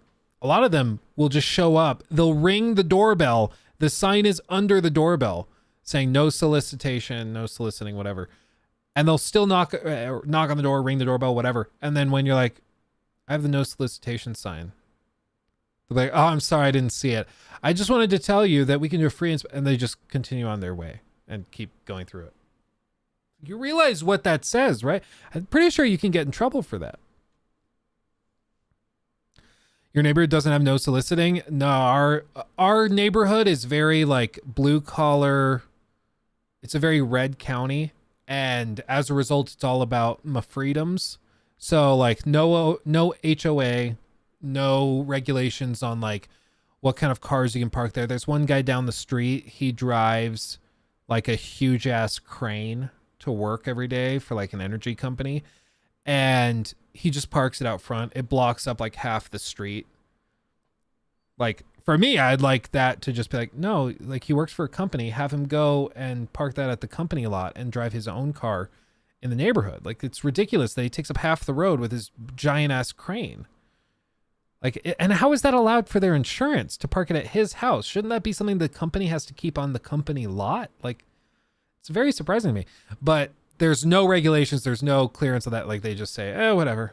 Then do whatever. It's fine. Nikki and I would like, when we move to our next place, we'd like to move into like a gated community, mainly just for security. Because I've told you guys before about like the stalker situation we had to deal with. The warrant for his arrest is still out there. So there, I mean, don't know where he is. He's supposedly in like California somewhere, but he still has a warrant out for his arrest. So I'd like to live in a gated community where it's just like we don't have to worry about somebody just casually wandering onto the property, you know. Quick question, why do you never do Outer Worlds review? Curious what your take on that game is. Or Outer Worlds review. For me, if I recall correctly, it just like didn't line up super well, cuz when did that launch? Outer Worlds, it was like 2019, was it? Yeah, 2019. In October. I vaguely remember it was, let's see, that would have been right around finals. We were getting ready when I would have been working on it. I would have been doing finals for my second to last semester in college. I remember money was super, super tight. I think it just like didn't line up super well for what I was doing at the time. But maybe I'll go back to it again. I thought it was fun. It wasn't like great. It was like, you know, solid 8 out of 10. It was good. Maybe even, I know some people say like 7 is good, 8 is great, 9 is amazing, and 10 is a masterpiece. For me, that's like a lot of gradations of like, it's good, great, awesome, and even awesomer. So for me, usually like 7 is okay. 6 is meh, like brain dead. 5 is like unfun. 4 is like broken. Underneath that, you get to just like broken messes that can't be played. And then like 8 is good. 9 is great. And then 10 is masterpiece. I just don't have like great, amazing masterpiece. I just get rid of the amazing because I'm like, yeah, it's great. And if it's a masterpiece, it's also amazing. You know, I don't know. It's a whole other thing. Good, great, wonderful, grand. It's grand, yes. Dilly, jolly. Would recommend the companion mechanics and the versatility. I didn't remember of that or appreciate it playing it recently. Really fun. I've wanted to go back to it. I think I actually downloaded onto the Steam Deck because I wanted to go back through it. Is there any game that you think is a masterpiece? It depends on how we define masterpiece, okay? Like, because a lot of people define masterpiece for video games. It's just like, yeah, it's a phenomenal thing, or it's the best that it could be. As like, if we're defining it just like the dictionary definition, a work of outstanding artistry, skill, or workmanship. By that definition, there's a lot of games that I would call masterpieces. A piece of work from a master group of developers. Like, I know I'll get hate for it. I think The Last of Us Part 2, in a lot of ways, is a masterpiece. It showcases amazing tech. It showcases amazing graphical fidelity. The minutia of the narrative development is not, let's just say, masterful, but there's a lot of pieces of it that are masterfully implemented. And even people that hate on The Last of Us Part 2 are like, yeah, I mean, the tech and the graphics engines and the gameplay mechanics are awesome and are stunning, and nothing's come close to them in 3 years since launch. But still, you know, I think God of War Ragnarok in a lot of ways is a masterpiece. That thing is just, every time I thought, there's no way they can top this, they topped it. So I'd say that. In many, many ways, I would say Elden Ring, masterpiece. Bloodborne is a masterpiece in a lot of ways. So it just, I don't know if there's a game that just like full stop is a masterpiece in every facet, just every part of it is a masterpiece. But there are a lot of things. Hold on, I need to adjust the scene about it that, you know, work really well. I know I'm triggering some people with that Last of Us Part 2 example. He said The Last of Us Part 2 is great. It's okay. It's good for you guys. It's good. It's so funny. Say what you will, though. I mean, talk about a polarizing game. Gee whiz. Red Dead 2. That's an easy one. Yeah, Red Dead 2 also. Social media thing. Oh, yeah. Sorry. I updated on one scene. I didn't update on the other. Which one? Which scene was it? Yeah, see, this one's updated. It should cycle through to TikTok. Yeah. And then looping socials. Yeah, there we go. Voila. Valaha. Assassins, Creed Valaha. It's also amazing. Oh, Sean, good to see you, my friend. It's been a minute. Hope you're doing well. Got your stuff sorted, at least a little, hopefully. Am I Jewish perchance? I am not, Morbert. I'm not. I'm Scottish, and I am Well, Scottish, German, and I know I don't look it. Allegedly, according to my father's family, who did a lot of like backtracking, Ancestry.com stuff, apparently I have a good amount of Native American blood, specifically Sioux Indian, in me. I know I do not look it at all, though. I look very Scottish and very German, but maybe it's in my eyes a little bit. I've heard people say that. I don't know, but that is allegedly what I am. Also Irish. There's a lot of Irish mixed in there too. I say allegedly because I haven't done the homework. I haven't gone back through like the family lineage and charts and stuff, so I haven't seen it myself. But like, I have family members that say they did, so I just don't know. Greetings from Germany. CBG, that's awesome. I want to visit Germany. Do you like liqueur? I do like liquor. Yes. I love me a good tequila, a good margarita, man. Oh, and if I'm in the mood, a good mezcal margarita, smoky, tasteful. Oh. Is that an Irish coffee? This, to me, Nikki made it and brought it down earlier in the stream. Tastes like a spicy chai. So I believe she made me a spicy chai. Learned that if you make a non-spicy chai, if you make just a regular chai, you just sprinkle in a little bit of cayenne pepper. And that's basically how they make a spicy chai. No idea. No clue. It's wild. It's wild. Yeah, we grind our own coffee beans. We also, Nikki's sister works in Hawaii right now. And she hooks us up with Kona coffee, which is, oh.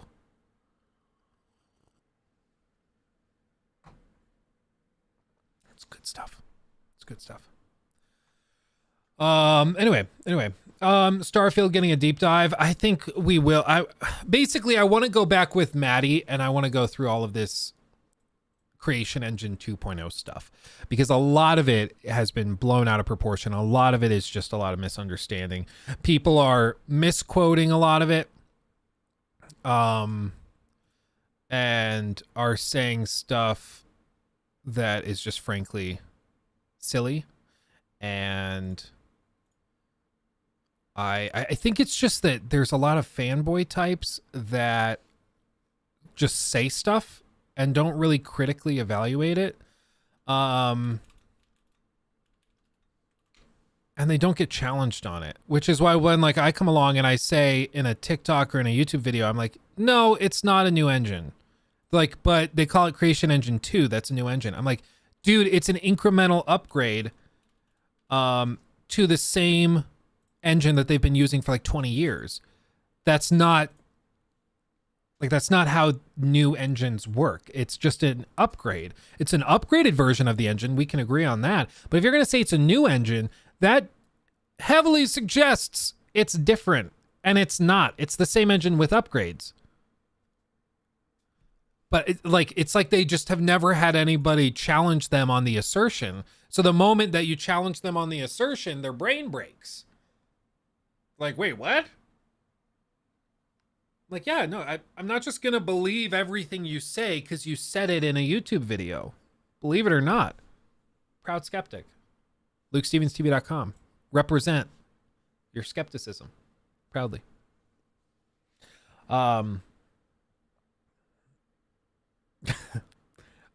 Yeah. Sorry. Oh, Jesus Christ, Sean. Thank you for the dono, Sean. Thank you. Very kindly. Thank you. My goodness. Very generous, Sean. Thank you. Too skeptical, I'll shake my head. Yeah, Luke, you're so skeptical, you're a cynic. That's not how that works, but okay. To be a new engine, it has to have a lot of new stuff in it. It has to have a lot of new stuff and it has to have a lot of stuff cut. Because there's a lot of bloat there too. Source 2 is different because it has been rewritten. Are you saying the source code has been rewritten? Is that what you're saying? But it has a new name, exactly. everything that, like, earlier in the stream, we looked up the video. Like I said, I don't know how much of this I can describe super precisely, but I'm working with Maddie on this collab. We reached out to Bethesda. Bethesda came back specifically about the Creation Engine 2 claim that it's a new engine. And they came back and they said basically that, like, you should look up this talk that Todd gave at the Brighton whatever conference and see what he says there. Sean, geez, thank you, my friend. Coming in with the $100 dues. Thank you, my friend. Sean Dara super chatted $67.61. Ooh, baby. Ooh, baby.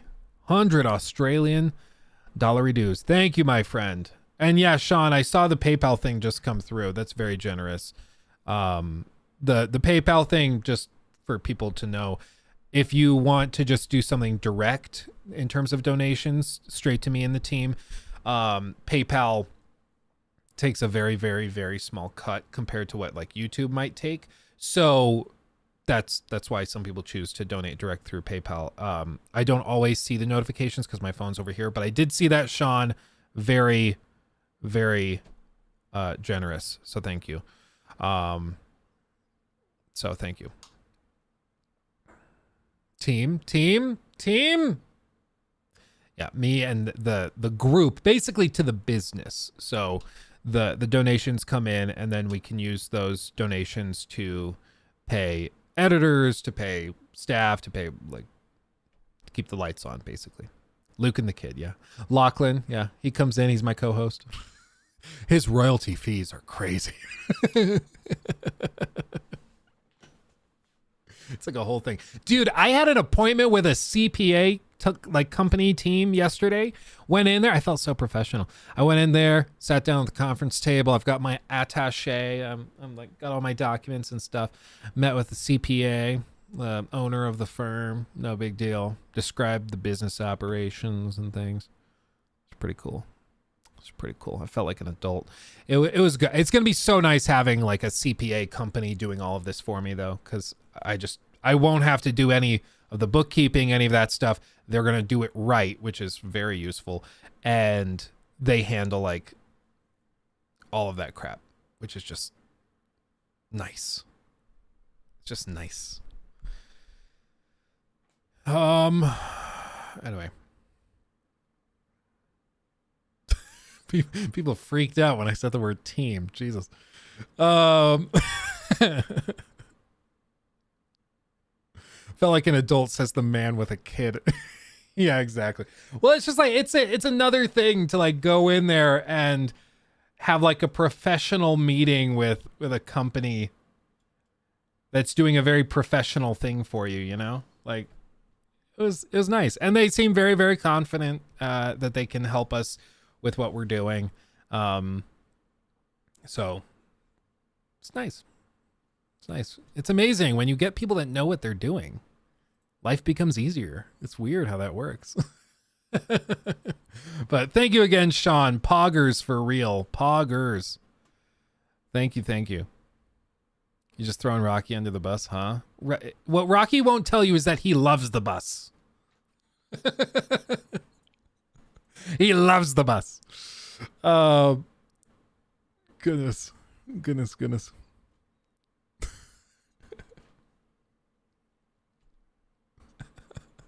Oh gosh, mate, anytime. Yeah, well, I appreciate you, Sean. We all appreciate you, of course. But thank you, Sean. That's very generous of you.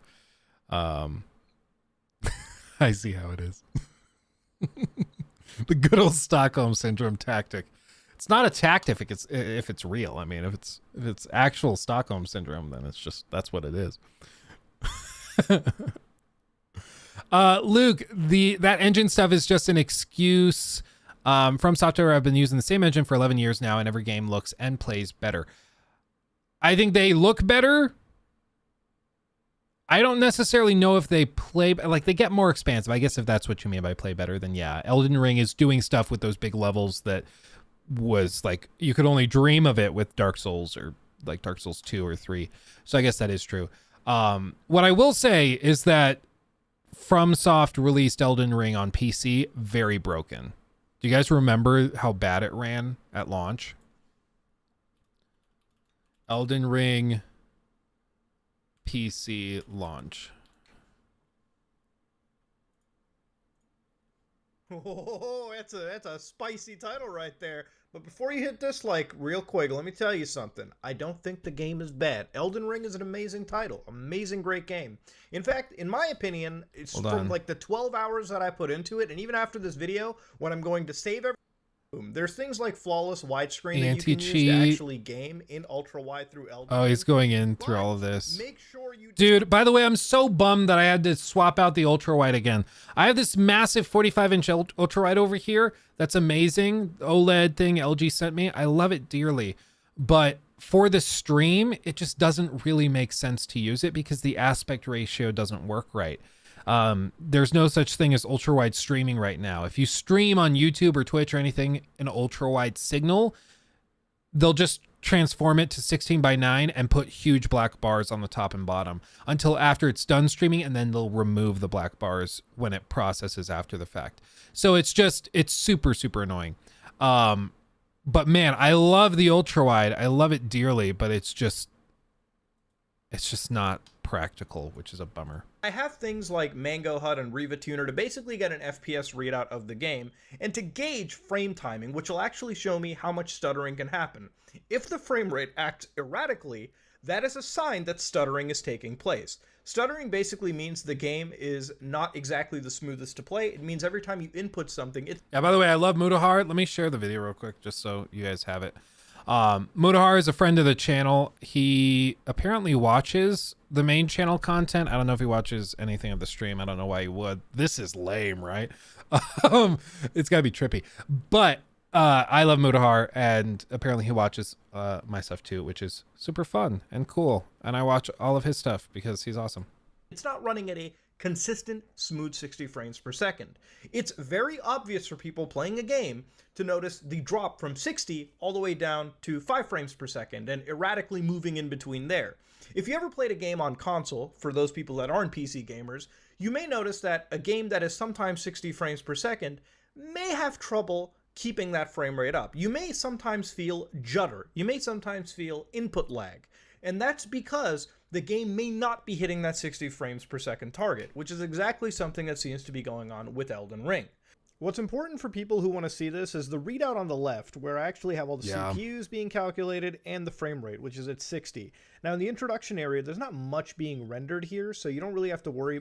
He's got the fire alarm going off. The beep, the low battery beep of the fire alarm. There's not a big open world. You're just basically running in this enclosed section, and it works fine.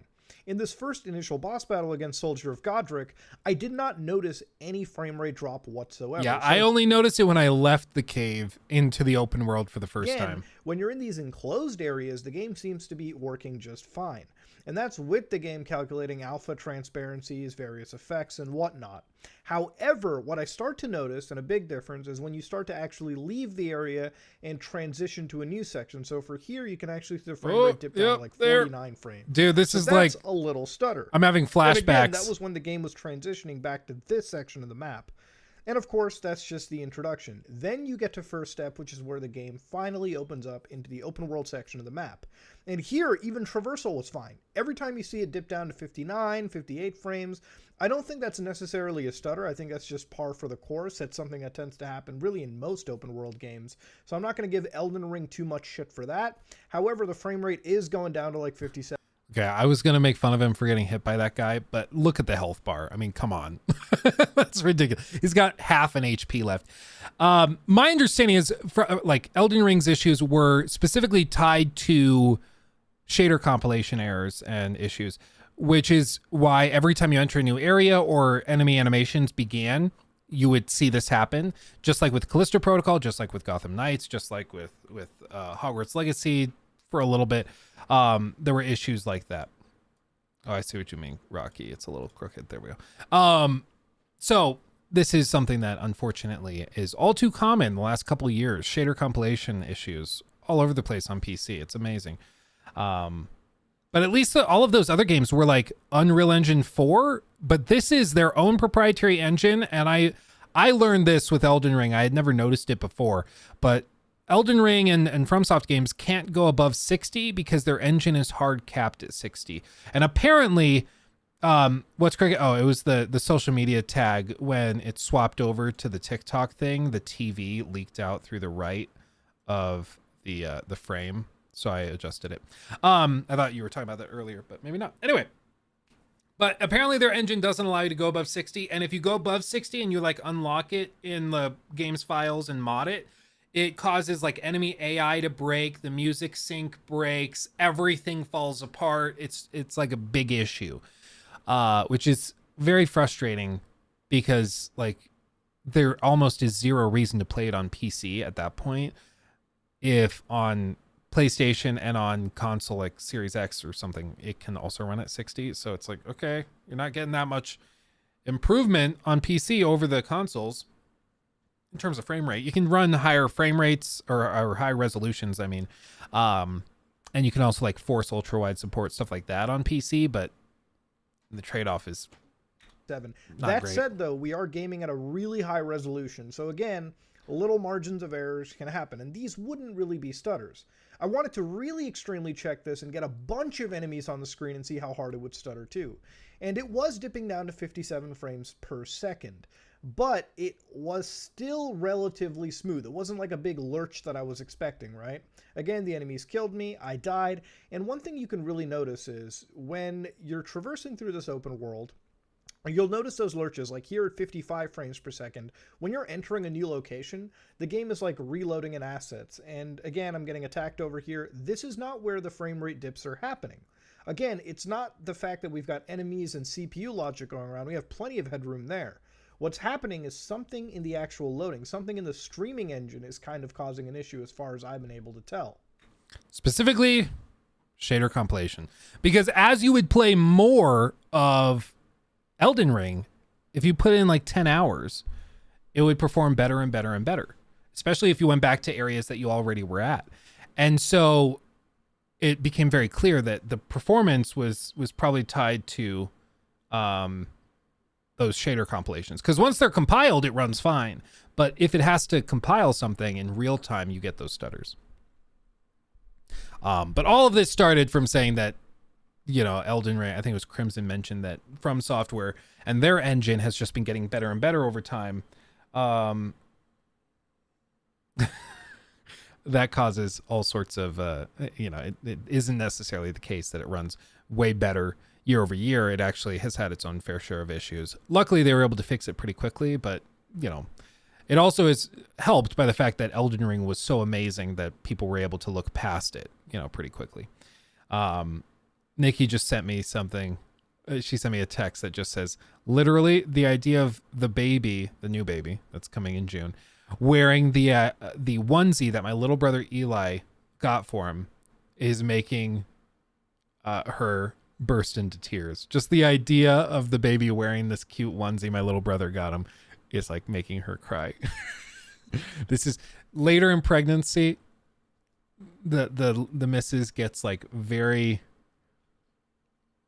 it's weird random stuff makes them just like burst into tears. Not like sad tears, but just like, it's so cute. Like stuff like that. It's just very, very funny. Devesh, yeah, thank you. Yeah, coming June 10th is the due date. We will see when exactly baby comes. He was measuring bigger for a while, like a week bigger, week ahead of schedule. But in the last few weeks, he's leveled out. Now he's pretty much in line with where we would expect him to be. Lachlan came exactly on his due date, which is like only a 2 or 3% chance of that actually happening. Most come like a couple days before, a couple days after. But we'll see what this little fella does. If he comes early, if he comes late, who knows? A lot of people say that the second time around, it's more likely that they'll come early. I don't know. But we'll see. We'll see. Rocky, I don't even have a girlfriend. I'm sorry. I don't mean to laugh. That was just funny. Oh, man. When was Elden Ring released? Early last year. I think it was like, what, February last year? It was like the Hogwarts Legacy of 22. Will new baby be playing Tears of the Kingdom? I will force it, yes. I will make sure that happens. feels longer away than that. Yeah, time is slowed. I think it's because in COVID, everything just like those 2 years basically disappeared. It feels like 20 to 21 were like a month long, and then everything else is just now back to normal. That's what it at least feels like to me. The Fox engine is most impressive. Metal Gear Solid 5 ran at 60 FPS on PS4 and Xbox One, and the game was even released on PS3 and 360. Yeah, optimization's a real thing. And it's just frustrating that it's such a low priority for so many companies nowadays. I just realized, though, look at this. This is what I was talking about the ultra-wide stuff, though. You see, Mutahar, he has this aspect ratio is ultra-wide. So the video is rendered in ultra-wide. So you see it, the aspect ratio is really, really extreme.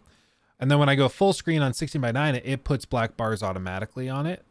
But if I was watching this on my ultra-wide, it would just fill up the screen. So it's not the end of the world. Like it looks pretty good. But for streaming specifically, it just doesn't really make sense. Because if I'm streaming, what do I fill up this black space with? Like, what do I put here and here? I put like social media tags. But most of the time people come in and they're just like, but where is the rest of the screen though? Like I found that most people would rather just have the top and bottom filled in instead of having the wider aspect ratio.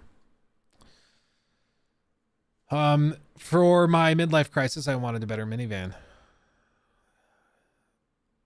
Funnily enough, Sean,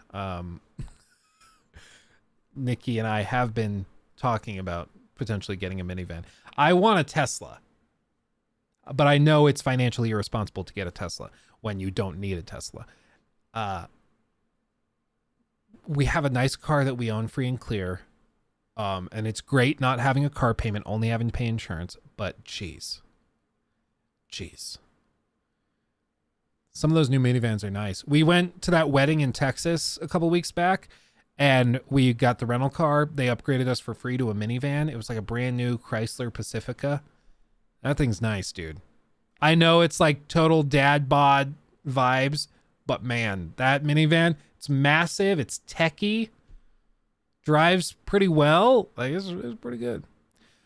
But you do want a Rivian. Well, Rivians are badass, but Rivians are also more expensive. Like, I'm not talking about getting like the $100,000 Tesla. I'm talking about getting like the cheapest Model 3. But some of those Rivians, like that Rivian SUV, that thing's sexy as hell. The R1S, I think. Yeah. Like, look at this thing. The Rivian R1S. This thing's badass, but look how freaking much they are. Does not have a price.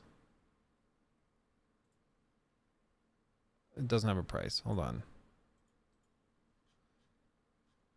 I mean, these things are awesome. They're super sexy. Super schmexy. Do they not list the price anywhere? Are they too scared to show it? Starting price. So they start at 78. And realistically, if you're going to like actually get it, so dual motor, quad motor, all-wheel drive is what it defaults to. Okay, large pack battery. Get the red. I mean, already you're at $94,000. Like $100,000. I want a house. Okay, I want a house. I can't. And also the other thing is like with people like Sean making very generous donations and stuff like that. I weirdly, like, maybe it's not weirdly, I have this feeling of obligation to not spend money frivolously and stupid. You know, I don't want to do that. So for me, like, to get donations from people that are throwing cash at me to support the content and stuff, the idea of going and spending $100,000 on a car that I don't really need hurts. Like, I'm very uncomfortable with it. Even the idea of, like, you know, a Tesla Model 3, which is way cheaper than that Rivian. Yeah, like, my face is blocking it. Like 240 with the tax credits, it would be down around 35. Even lower if you factor in gas savings. Like, even that I'm uncomfortable with. So, like, I've never gotten the thing where people are like, you know, oh, I'm getting donos from chat, so I'm just going to go spend it up. It makes me so uncomfortable. You have a house, we rent this house. And it serves us great. We're very, very thankful for this house, to be fair. Very, very thankful for this house. But it is not our dream home. It has a lot of quirks that are less than ideal. So there are, like, we would rather have our own house that we own and that we can go and, you know, treat the way we want to treat it. But yeah, I spent $40K on my car. That's as far as I go to pay for whenever. My Honda Accord, I think, was about 29. It was almost exactly what this one is. But it was also at a time when interest rates were 2%. Like 2%. And like for this, if we go like loan, never do 72 months. If we put, oh my God. If we put down like 10K, financed 31, their in-house APR is 5.59. It's $607 a month, which is like my IRA contribution monthly. And like, yeah, after potential savings, it comes down to like 431, which is better. The other thing, I don't know if this is the case. I honestly don't know. So if you have a Tesla, I guess you could tell me. What I've been told is if you live in a snowy climate, you want to get a dual motor one. Otherwise, you won't be able to go anywhere when it snows. In which case, like, you have to do, like, we do the cheapest dual motor one, then it's here. And then that comes up, brings monthly payment to like $565. Now, when I had that Honda Accord, I think my monthly payment was $550. So like $550 plus insurance, you're probably spending about $700 a month. I needed that car because I was commuting to Denver. So like an hour and 15 minutes every day there and back. So I needed a car that could handle that, which is why I paid so much for that car. But like, this is a car I don't need. And that's the difference. I don't need this car. I work from home. You know? In my opinion, single motor is a waste. What I talked to somebody, I have a family member that owns a Tesla, and I talked to not a family member. They're like a friend's brother-in-law, and they own a Tesla, and they said that they like the dual motor thing is a must for the snow. So if you're in like Florida or California, you could probably get away with a single motor, but in any place with snow or ice, you're going to want the dual motor for the all-wheel drive or four-wheel drive, whatever. Fun fact, I can see YouTube dislikes in this video has 0 dislikes. Oh no, Crimson. Now it's not gonna have that. Oh God. It also only has 143 likes. We can get more likes, guys. I know we can. Shout out to the likers in chat. Dab, dab. Dab, dab on the likers. Yeah, the moment you say 0 likes or 0 dislikes, it's going to get dislikes. What is your prediction for Tears of the Kingdom reviews? I would guess, I'm going to say 95 for the Metacritic. Everybody put your Metacritic predictions for Tears of the Kingdom in chat. I'm guessing 95. Breath of the Wild has 97.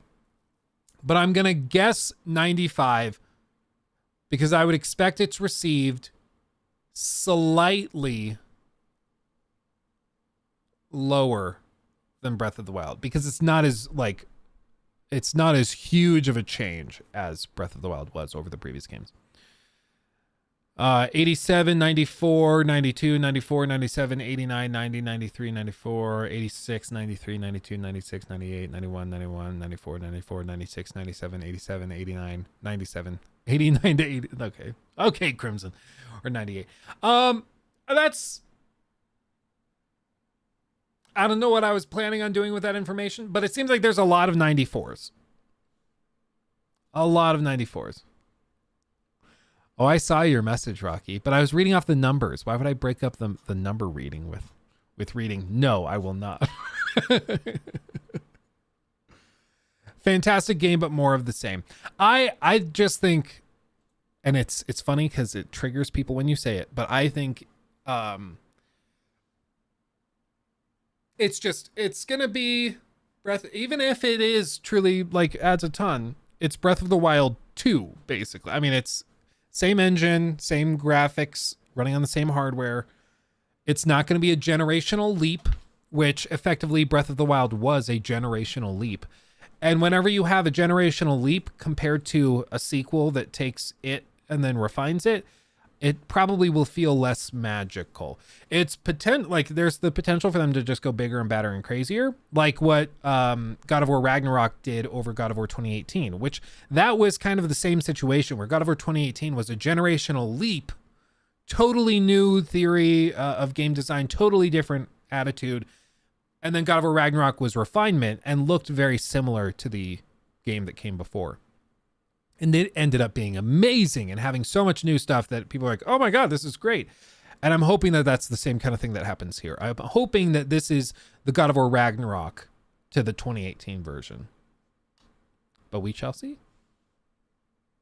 We shall see. I was looking but never saw what people voted for Game of the Year out of your options. It was Tears of the Kingdom by like a lot. Yeah. After that, I think it was Hogwarts Legacy, surprisingly enough. Armored Core, not many people are familiar with it, so not many people are confident in voting for it. I can see Final Fantasy 16 coming out of nowhere and stealing it. I just see Final Fantasy 16 as probably being really great. But I don't know. I think that enough people are turned off by some of the UI choices, the particle effect fetishism and stuff, that there are some people who would enjoy the game that won't touch it just because of those things, where they get like JRPG vibes and they just aren't that interested in JRPGs, so they walk away and don't buy it, which is a bummer, but that's just, it comes with the territory of strong visual art styles, you know. You never did the I played Breath of the Wild video, or Breath of the Wild again video. Yeah, we had a couple of other things that popped up out of nowhere. We had this Warframe video pop up that we needed to tackle. And we've had a couple of other videos. Like, honestly, I was not expecting Redfall to launch broken, like this broken. I was expecting Redfall to come out and then I could kind of just not cover it and not talk about it. So we were going to actually do the Breath of the Wild video on the day that the Redfall videos went up. And that got booted to do the Redfall videos because we had to talk about it, you know? So it's funny how that happens, but sometimes, you know, something happens that you don't expect and then you got to quickly rearrange the content and the schedule. It just comes with the territory. Anyway.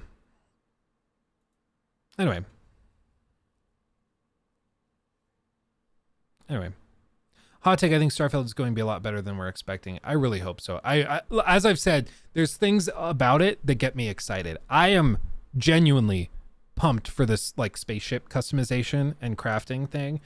I'm not that interested in base building. I am very interested in the ship building. That to me seems like super fun. I'm all in for that. Hopefully it is not just like an excuse to encourage grinding. My fear is that it's going to be one of these things where it's like, okay, the main mission. Okay, here's my, maybe I'll record this. Here's my Starfield concerned prediction of how they structure this. My fear is that they're basically going to do No Man's Sky, but in the context of a Bethesda game, where it's going to be that you're tasked by one of the factions. You need to get to this far away planet for the main story to do whatever. And in order to get there, you need to upgrade your ship to this level, get this like warp drive, whatever, but it's going to be hard to get that stuff. So you need to travel around the solar system, collecting scrap and resources and upgrading your ship to the point where you can travel to that distant planet. And you're going to basically spend 50 hours of the game running around to different settlements and planets trying to grind crafting materials to upgrade your ship and everything. While for some people that might be totally fine and totally great, my fear is that that is going to greatly harm the flow of the Bethesda free exploration that people know and love so much. Because I think Bethesda games work best when it's just like free-flowing exploration and adventure. When it's framed around grind, I don't think it works as well. And my fear is that that's what all of Starfield will be built around. I have no reason to believe that this is what it is. We do know that, according to the ESRB leaks, that, well, not really leaks. They basically came out and said what it's rated as and why. But according to the ESRB, you play as like a miner who's going around the galaxy and doing stuff. But if the game is too grindy, I think it could really hurt it, in my humble opinion.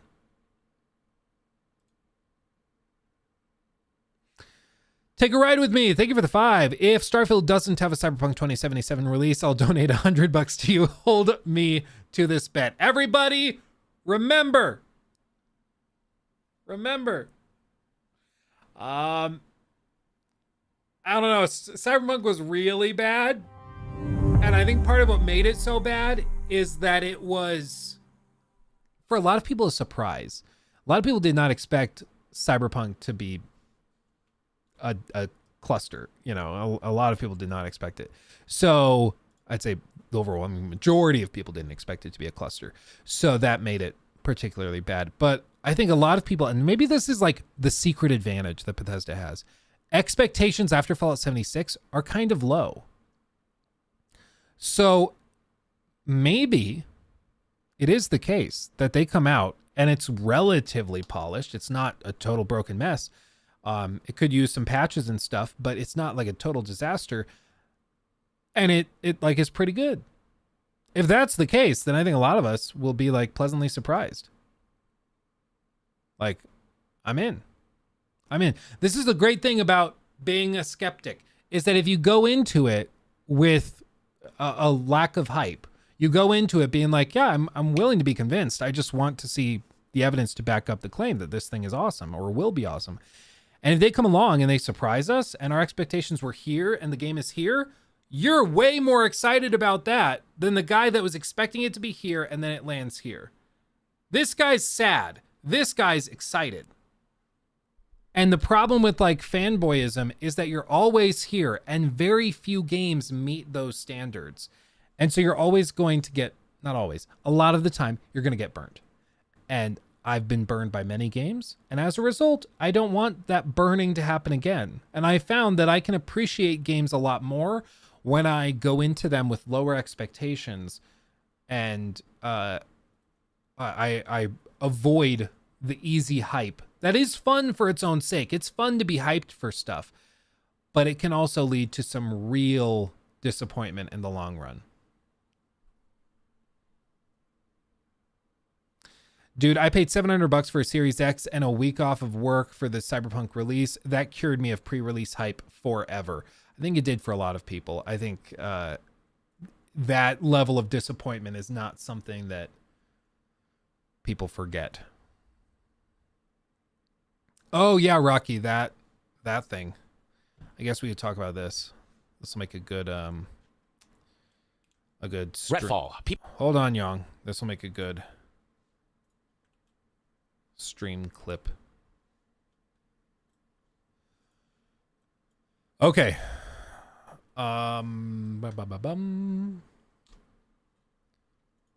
Okay. Rumor.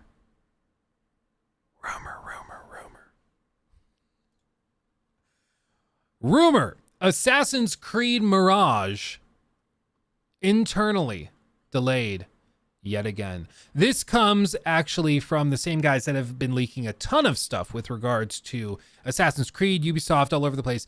And so it's pretty reliable. It comes from Tom Henderson, who is the owner of Inside Gaming or Insider Gaming. And he's been very accurate in the recent past with his predictions and leaks. And what he came out and said was that it seems like AC Mirage has been internally delayed from August to October. Nexus, which is Assassin's Creed's VR offering, has also been delayed a couple of months.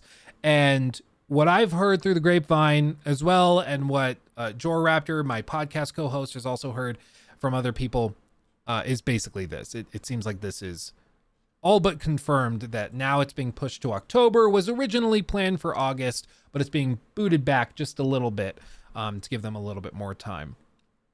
Now, some people look at this and they see this as like, oh my God, it's another example. Ubisoft can't get this thing out the door. Some people were saying, how is this happening time and time again when this was supposed to be a DLC for Valhalla? Assassin's Creed Valhalla. How is it that they keep delaying it if it's supposed to be a much smaller game?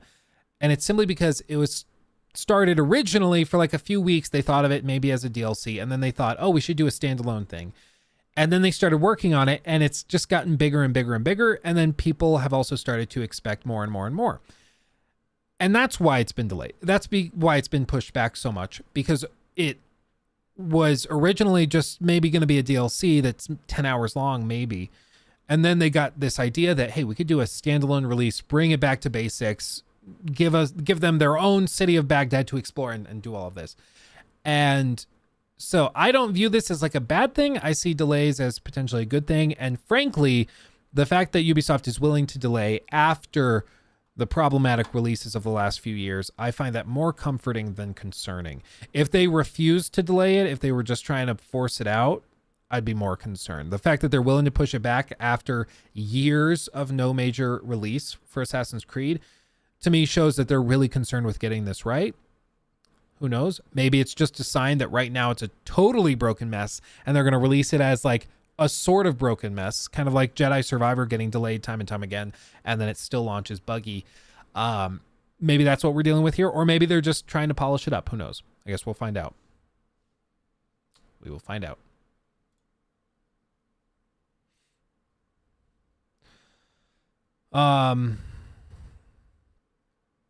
The last guy I watched live streaming was calling some of his viewers trolls while taking donations. Was it Wings of Redemption, I guess, too? Or was it King Cobra? That's most definitely what's up. Where some of these guys, like, they leave like text-to-speech donations on because they get donations and then they let people trash talk them, but they pay like $1 to trash talk. So they just like take it on. It's like their business. They take money and then you get to call them names. That's the whole thing. At least it's not in the same state as Skull and Bones. Skull and Bones, apparently they just can't figure out what the hell is happening. They just have like no idea. They can't get that thing to a state where they're proud of it.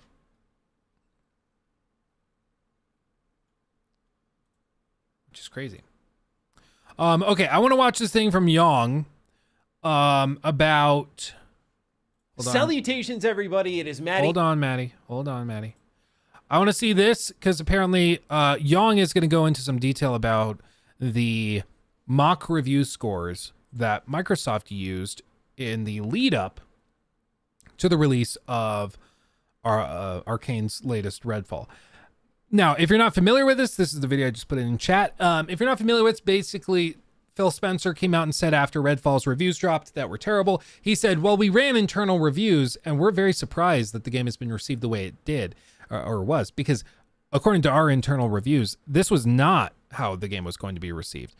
We thought it was going to be received pretty well, and so we're totally shocked at the reception, which is really weird because I don't think it took a genius to figure out that this game was not going to make anybody happy. Like, the reason the reception has almost been unanimous in its negativity is because the game clearly has major design issues. It doesn't make sense. It doesn't seem like it's made for anybody. Like, it just isn't a very fun concept. And the game itself is just not put together in a very interesting way or a fun way. So the whole thing is just weird. The whole thing is weird. Sean, off to work, listening in the car. Have a good one, guy. Sean, much love. See you. Drive safe. So it's going to be interesting. Let's see what this is about. Talk to me, Young. Talk to me. Teach me. Lead me in ways of righteousness. People are still wondering just what the heck happened behind the scenes. How could they launch the game this way? Why was it not delayed? Was there trouble development behind the scenes? How was this approved for launch given the half-baked state and the unpolished state that it launched in? The review scores keep getting worse. I think the Metascore's actually gotten lower. It's sitting at a 56 now on Xbox Series X. The user score is at a 3.1. And then on the PC version, 55 Metascore and user score of 1.9. You've got the Open Critic page that shows that top critics have rated this game at 59, but only 14% would actually recommend this game despite the score, which is quite abysmal. On Steam, still mostly negative reviews, sitting at 32% from 1,500 reviews, which makes Redfall still among the worst user-rated games on Steam of all time in the top 20. This is not fully updated. This is 29%. Even at 32%, you can see right here that number 20 here is 34%. It'd be below that. And then in terms of player engagement, you can see right here that after a meager all-time peak of 6,000 players, a little over 6,000 players, now we're in the triple digits in terms of how many players are engaging with this game on a daily basis. Now, in recent... To be fair, though, I want to play devil's advocate a little bit because I find this really stupid. Pointing to Steam DB numbers to gauge the success of a Game Pass title, I think is a little disingenuous because most people are playing this through Game Pass because it's included. If you pay $15 for Game Pass Ultimate, you get Game Pass Ultimate, the whole catalog, and you get Redfall. Granted, the launcher sucks ass, but to point to this as like, see, clearly the game is flopping, I find really, really dumb. If you had like Xbox DB, then we're talking. I'd be interested in those numbers. But pointing to Steam DB for these numbers is like, I think he's just doing it because a lot of other journalists and reporters have pointed to this number and been like, see, the numbers are dropping, peak players are dropping. And I guess if the point is, as a percentage, you can say, hey, less than 10% of the peak are playing the game now, just a few days after launch. I guess you could say that, but like for me, in my use case, the only reason I played on Steam was because the launcher was so broken. And after I played for like an hour, I just returned the game and I moved on. And then I reinstalled it through Xbox Game Pass and we played it on stream after that.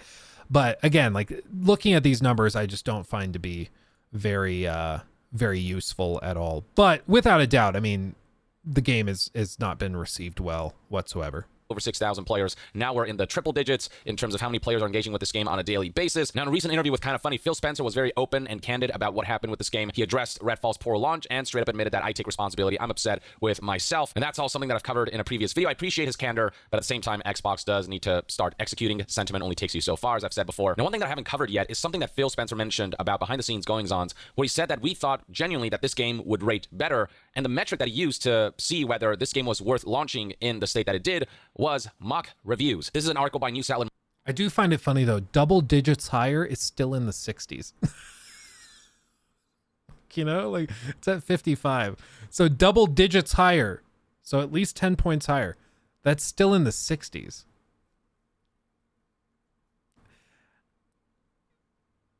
You know, and maybe at the time of the review it was in the 60s because for a while I think the Metacritic was in the 60s.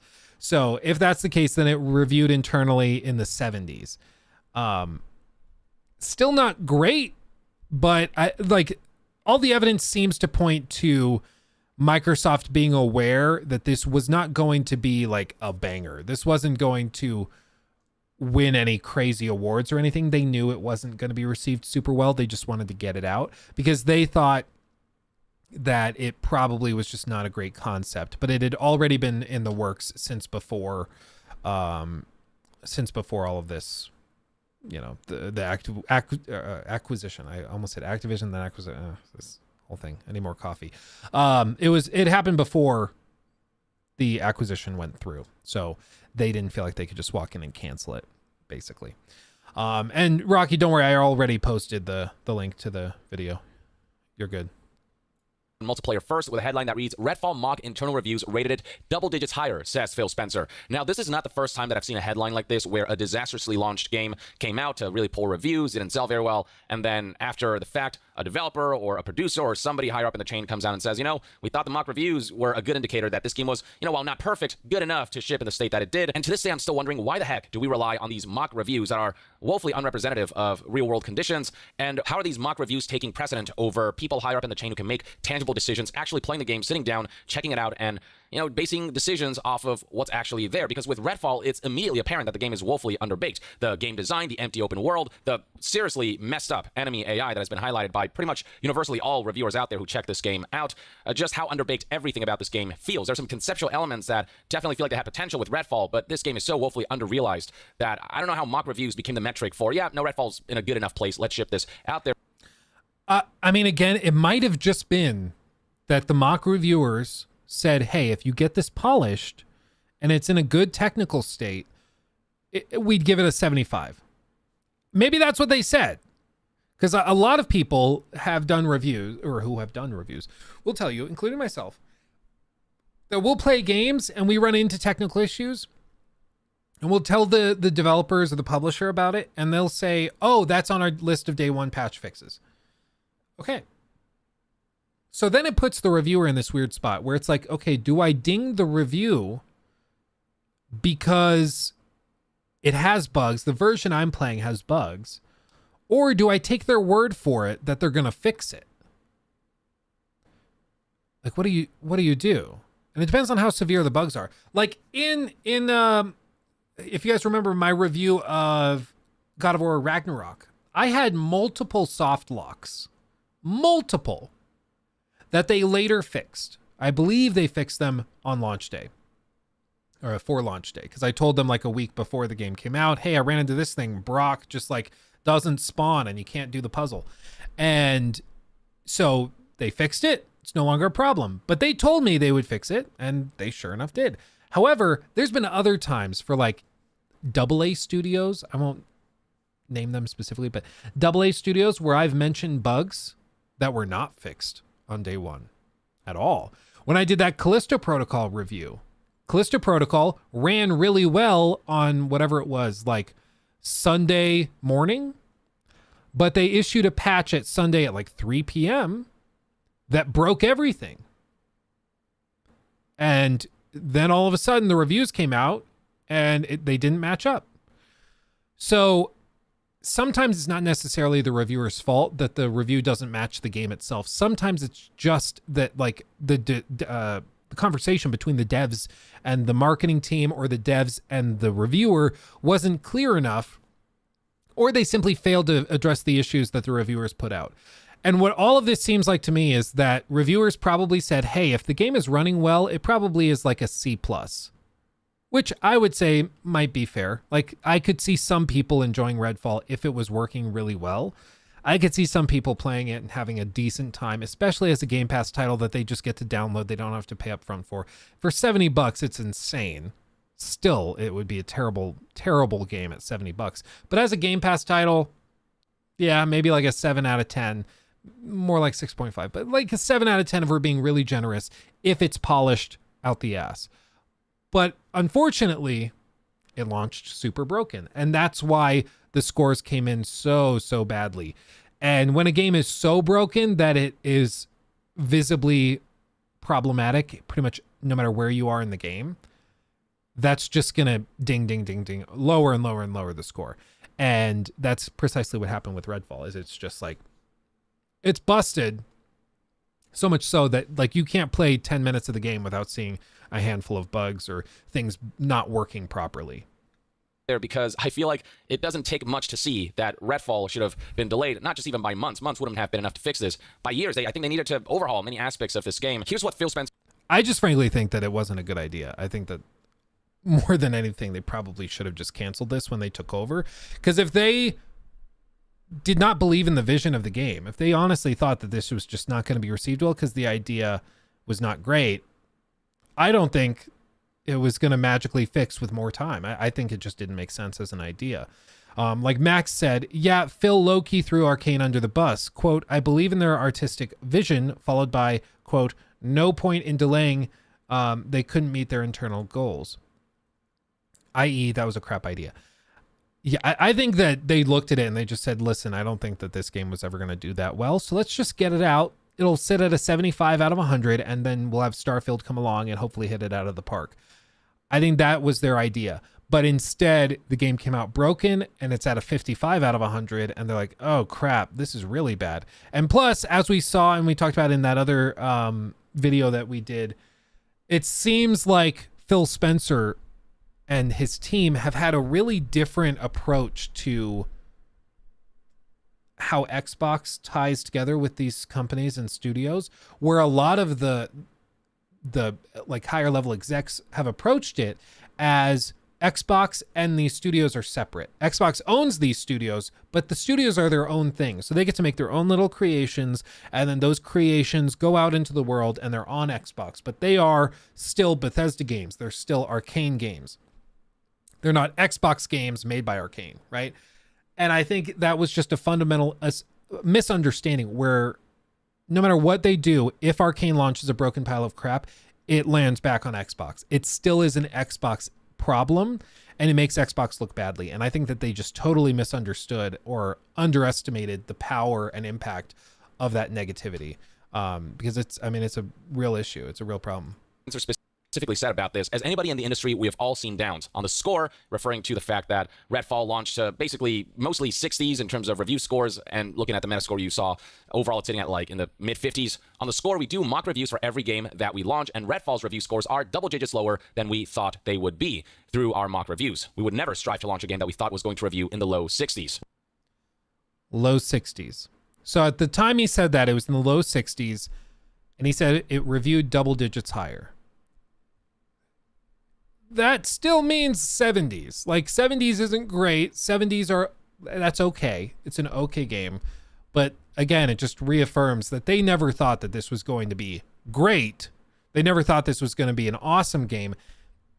They thought that this was going to be like an okay game that some people enjoy, and they just wanted to get it out. Well, this clearly shows a woeful flaw in the mock review process, and low 60s is overselling the score that Redfall actually got. Again, looking at Metacritic right now. Yeah, right now. But at the time that he was giving that interview, I don't know if it was in the 50s. Because even Yong said earlier in this video that it's dropped. And I mean, honestly, he was probably just looking at the big guys like IGN, GameSpot, those guys, seeing what they reviewed it. And I think they were all in the 6s. Now we're talking about mid 50s. Phil Spencer has been like 5s and 6s. Basically, that based on their internal mock reviews, this game scored at least a 70%. And even if that's true, is that the best you can output? Is 70% the quality bar that you've set for yourself? 80% kind of maybe, okay, sure. But I don't know. I don't know what exactly the mock review said internally, exactly what score they came up with. But if it was in the 70s and that was good enough for Xbox, and that to me highlights just a degradation in the quality bar that they've set for their first party releases. And if we're talking about mock reviews having been in the 80s, then these mock reviewers clearly don't know how to do their jobs, because there is no parallel universe out there that would rate this version of Redfall an 80 overall average on your score aggregate websites. Phil Spencer can. And I will say, I mean, I know some people were wondering, who are they hiring to do this? And I've mentioned that too, is I'm like, who are they paying to do these mock reviews that would screw it up so badly? And a lot of people are under the impression that they're going to like YouTube reviewers, so they get Carrick or SkillUp or somebody to go out and fly out and do a mock review of the game. I've done a mock review for like a small indie team, like as a personal favor, very early on in development. They wanted to know my thoughts on design decisions, and I did that. But like, I've never been reached out to by a big giga corporation to play a game early and then tell them what I thought of it and like score it.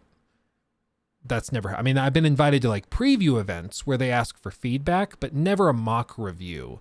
So it makes me wonder if they are just like having their marketing team do it, if they're having developers do it, if they're having people, like if they have dedicated employees that do that kind of thing and are QA testers and do mock reviews. I don't know, but I'd be very, very interested in knowing what that is. But now this also, you know, Phil Spencer is saying that he takes responsibility for this. It makes me wonder if Phil Spencer now is going to try and take like a more hands-on approach to it and start playing these games and inspecting them himself before they launch. It can't be inside. It's got to be an outside outlet or something. Maybe they're going to like IGN and they're paying those guys to do it. I don't know. But maybe. Well, it's Xbox's image problem. Wouldn't be what it is if the ratio of its hits to flops were more in favor of hits. There was a huge stink made over the Order 1886, but nobody decried the end of Sony. I I don't know if they're decrying the end of Xbox. I think it's more that they're like people are decrying and frustrated about Xbox's consistent failure, like you're saying, to get those quality first party releases out. And it just begs the question of like, how is the management going to guarantee quality releases on Game Pass if their internal reviews are so off, if they are so hands off with all of this? Like, it really begs the question of why should we trust you? Like, why should we be members of this subscription plan if you can't consistently bring us good quality products? But I mean, the Order 1886 was a mess for sure, but I still said, and I've said this in the videos I've done on the Order 1886. I think the Order 1886 came at the worst possible time. And it was priced in a way that made it vulnerable to attack. I think if, like, because I don't know if you guys remember, but right around then, because I believe it was super early. Was it super early 2015 that it came out? Yeah, February of 2015. It came out February of 2015, and it was visually amazing and stunning, but it came at a time when the perception of the broader gaming community was that these games now are all about looking pretty. It's not about the most intense gameplay mechanics. They're just trying to get stuff that looks good, like interactive movies out. That's the priority. They don't really care about anything more detailed than that. And this was the perfect encapsulation of that issue. I think if this had come out like a few years before, or if this had launched on the PS4 like in 2013 as a launch title, I think it would have been received a lot better. And of course we won't ever know because it's in the past now, but I would guess, and my personal feeling is that it would have reviewed a lot better. It just came at a time when everybody was super pissed about how short games were getting and how they were all about the visuals over gameplay. Whereas now, like, very visual games that look great, like, people are willing to put up with that. And like, still, I had a decent time with the Order 1886. It's still not like an amazing award-winning title. It still has like a lot of issues and isn't tremendous, but I mean, man, it could really benefit from a sequel. The post-processing they did in it is just stunning. Stunning. You guys see behind me? Where did I put it? Oh, it's down on the bottom. Pull my shorts down. Look at this. You see this? This is the collector's edition for it. So I like the Order 1886. I find it to be like a really interesting game in the context of PlayStation's history. I think it laid the groundwork for a lot of games that came after it. It served as inspiration for a lot of games that came after it. It's just came at the wrong time. At the wrong time. The Order today would be received better. I personally think so. But part of it was also they charged $60 for it, and $60 for like a 6-hour game, 5-6 hour game is just too much. It's just too much. Okay, let's shift. Maddie has news about Starfield, Bethesda. I haven't seen any of this. Fallout leaks again. I don't know if this is about the TV show. Who knows? Let's find out, though, together. Grow and learn together from the one and the only Mr. Maddie Plays. Link to the video going in chat. Show him some love. We love Maddie here. And let's see what he's got. Salutations, everybody. It is Maddie here today, sitting down for some Bethesda news. Now, wait, before you get all bent. I always love Maddie's earrings. Like, I guess they're not earrings, they're studs. They're Pokeballs. I love it. Out of shape. Not a negative news video this time around. I know. Last week brought us back to the very scary times of the canvas bag shortage of 2018. Just terrifying times that. But I'd have to say. Oh, yeah. You guys remember that? Fallout 76? They didn't send out canvas bags. It was like this gross nylon. And when asked why that it didn't match the product description or the pictures, Bethesda came back and said, well, it's because there's a canvas shortage. Which is like the stupidest excuse they could possibly come up with, because like they went and people on Reddit like hunted down the company that they hired to manufacture it and talked to them, and they're like, no, like we know, like there's no canvas shortage. They just wanted to do it nylon. They're like, how much is canvas versus nylon? Oh, nylon's way cheaper. I'm like, oh, well, there you go. That's why. You know? Yeah, bullshit shortage. Yeah, exactly. The whole thing, like, again, that was not that long ago. That's like 5 years ago. That's not that long ago. But that is the same company we're dealing with, okay? So when people give Bethesda the benefit of the doubt, I don't get it. I don't do that. I can't stand Bethesda management. And the thing is, Bethesda, all the managers are still there. The people that did all of that are still there. So don't think it's magically changed. Okay? It's one of the most asinine things is when people are just like, oh, I'm sure it's probably better now. Don't give me that crap. Don't piss on my back and tell me it's raining, because I'm going to know you're lying. Say that the fall of Redfall 2023 managed to supersede anything of the canvas bag shortage of 2018, I'll tell you that. But ladies and gentlemen, we are going to discuss Redfall a bit toward the end of the video. However, the main subjects here are Starfield and its official US-based rating leaked by Bethesda themselves, and what that actually means for the violence section of the game, which is important. There's a lot to be said about it. And then also, we're going to get into some leaked Fallout set photos, because there are more, and some of them, man, just, Amazon. I'm impressed. I'm about to take my biggest L of all time. I can't believe it, but I can't. Do you guys think the Fallout show will be good? Do you think it's going to be even close to like The Last of Us on HBO or any of those? Like, do you think? I'm worried it's going to be another Halo thing where it's going to like look the part. It's going to be really visually impressive, or like Lord of the Rings on Amazon. I'm going to be like, it might look really good, but I'm not sure if the story will be there, because I don't know. I don't know. I'm very interested though. I'm intrigued. But let's just say I wouldn't put a lot of money on it. I don't think I would.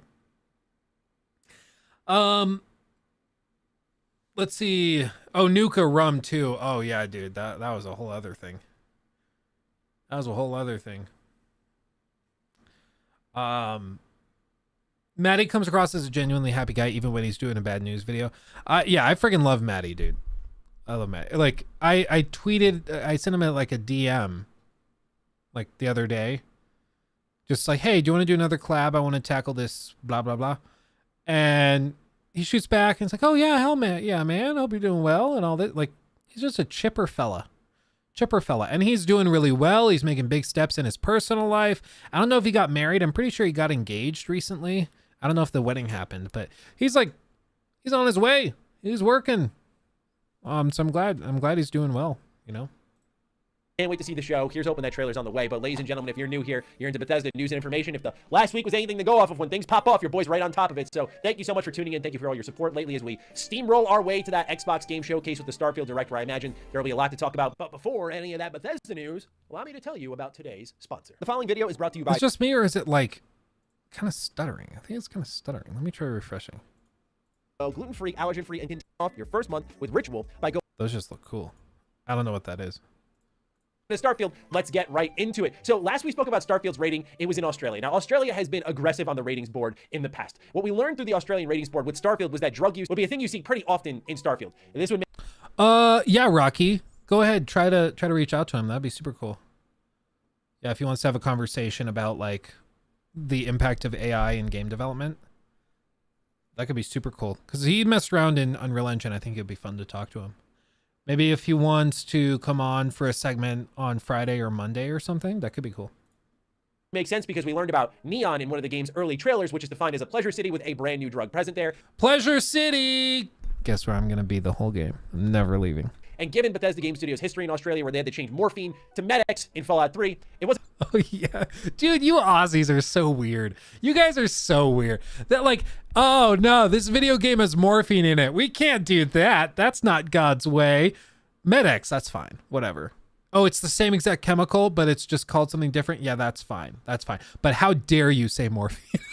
Like, what are you guys doing? What are you guys doing? You guys are crazy. wasn't too surprising to see Australia went hard on this again. When you see something restricted for 18 plus, that's a pretty aggressive rating, and oftentimes for the ESRB, for here in the West, it softens a bit. What we do have, thanks to Starfield's own updated banner over on Twitter, is some information that you may find interesting at that. So if you go ahead and check out the new banner, you'll see up close and personal, Starfield is rated M, 17 plus, for violence, blood, suggestive themes, strong language, and use of drugs. Yeah, baby. I'm always very intrigued. Maybe somebody in chat has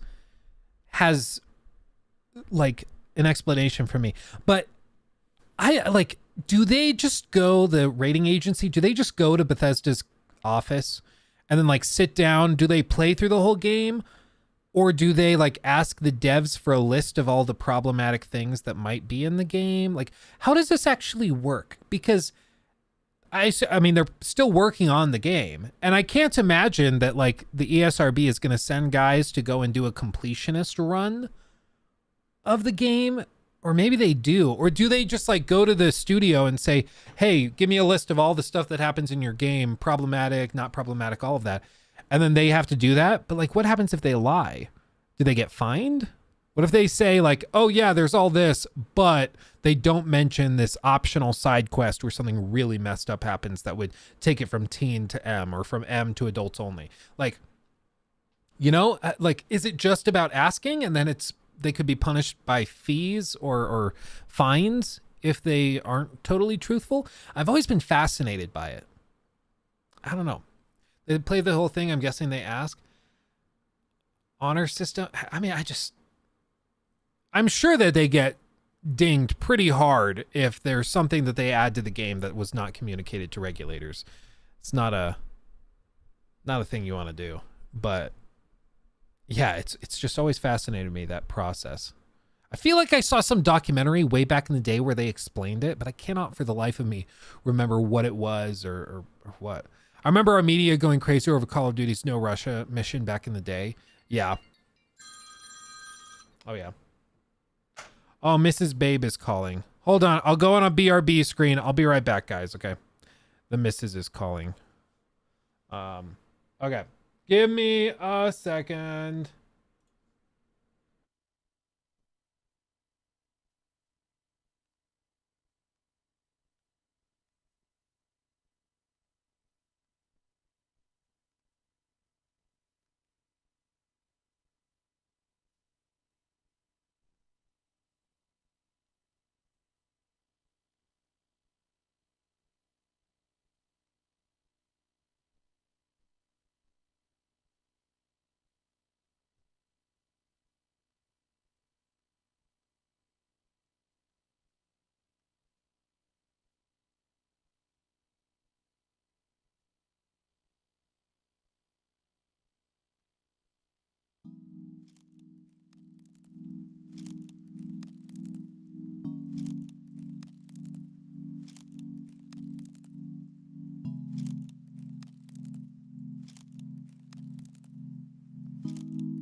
Okay, I'm back.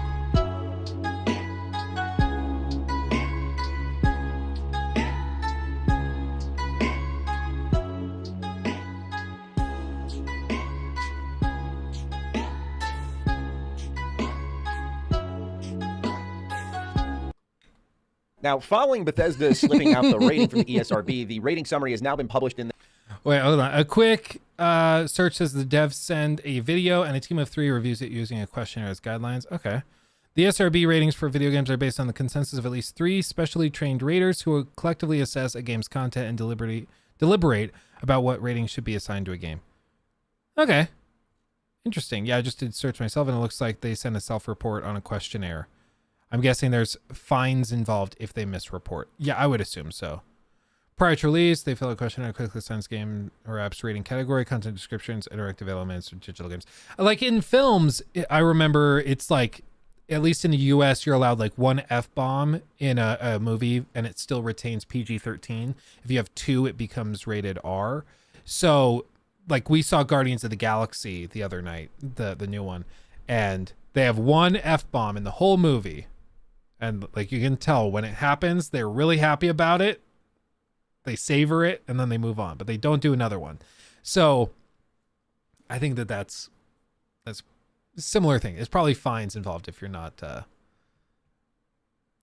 if you're not super upfront and honest about it. Nikki called and she's like, yeah, so apparently there's a whole like thing that just dropped, and they sent alerts out in our town, and they're like, hey, everybody, don't drink the tap water. Okay. Colorado normally is really good tap water. Like, it's just straight from the mountains, so it's super crisp and clean. But apparently something happened with the storm last night, and you're not allowed to drink it. It's weird.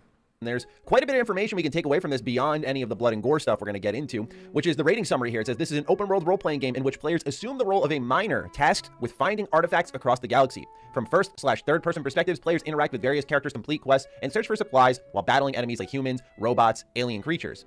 Players use futuristic guns, lasers, axes, and explosives to kill enemies. Combat is fast-paced with frequent gunfire, cries of pain, and explosions. Attacks on some enemies can result in blood splatter effects. Several environments depict bloodstains on the ground around corpses, so there's your environmental storytelling.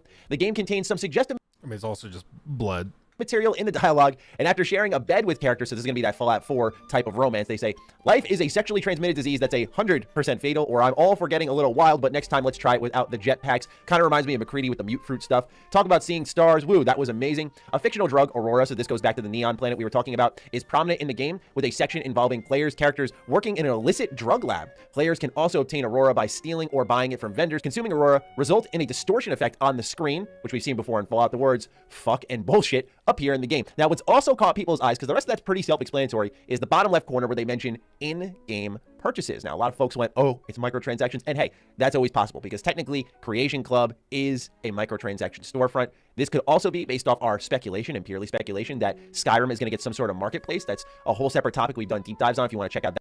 Wait, is he playing at double speed? Maddie. No, I'm playing it at 1.5 speed. It's me. I'm the problem. I was like, this gameplay is too fast. Going to get some sort of marketplace. That's okay. A whole separate topic. Yeah.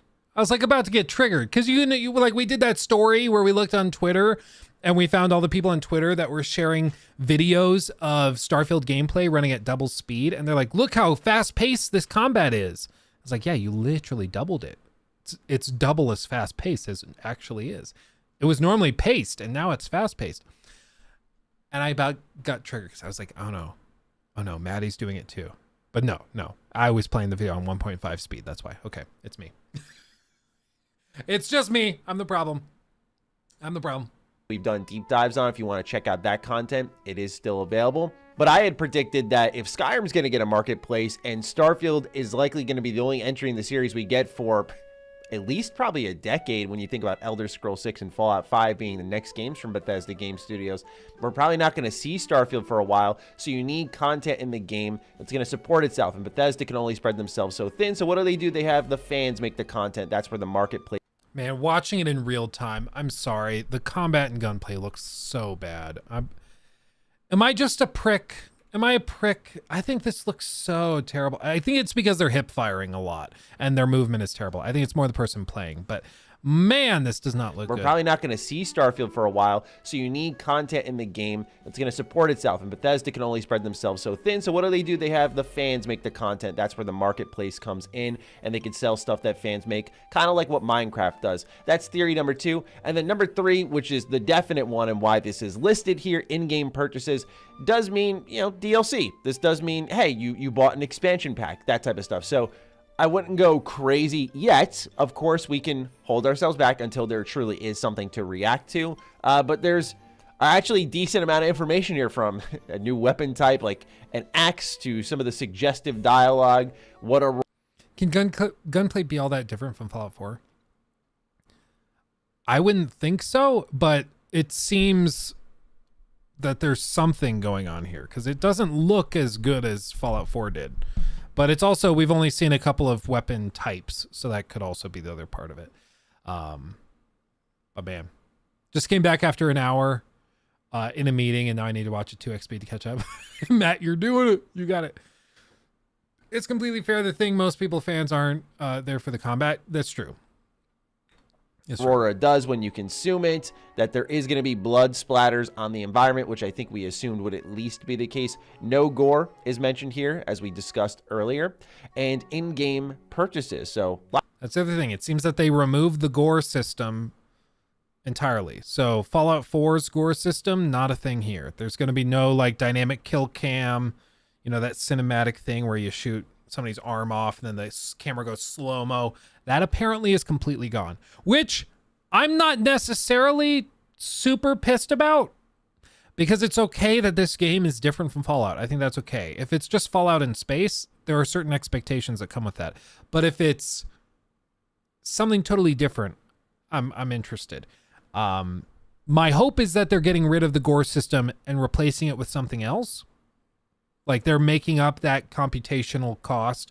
They're going to be getting a benefit in some other facet with that. Like they got rid of the gore system, but now they can run at higher resolutions or higher frame rates. That would be my hope. I don't know. a lot to take away from the rating summary, indeed.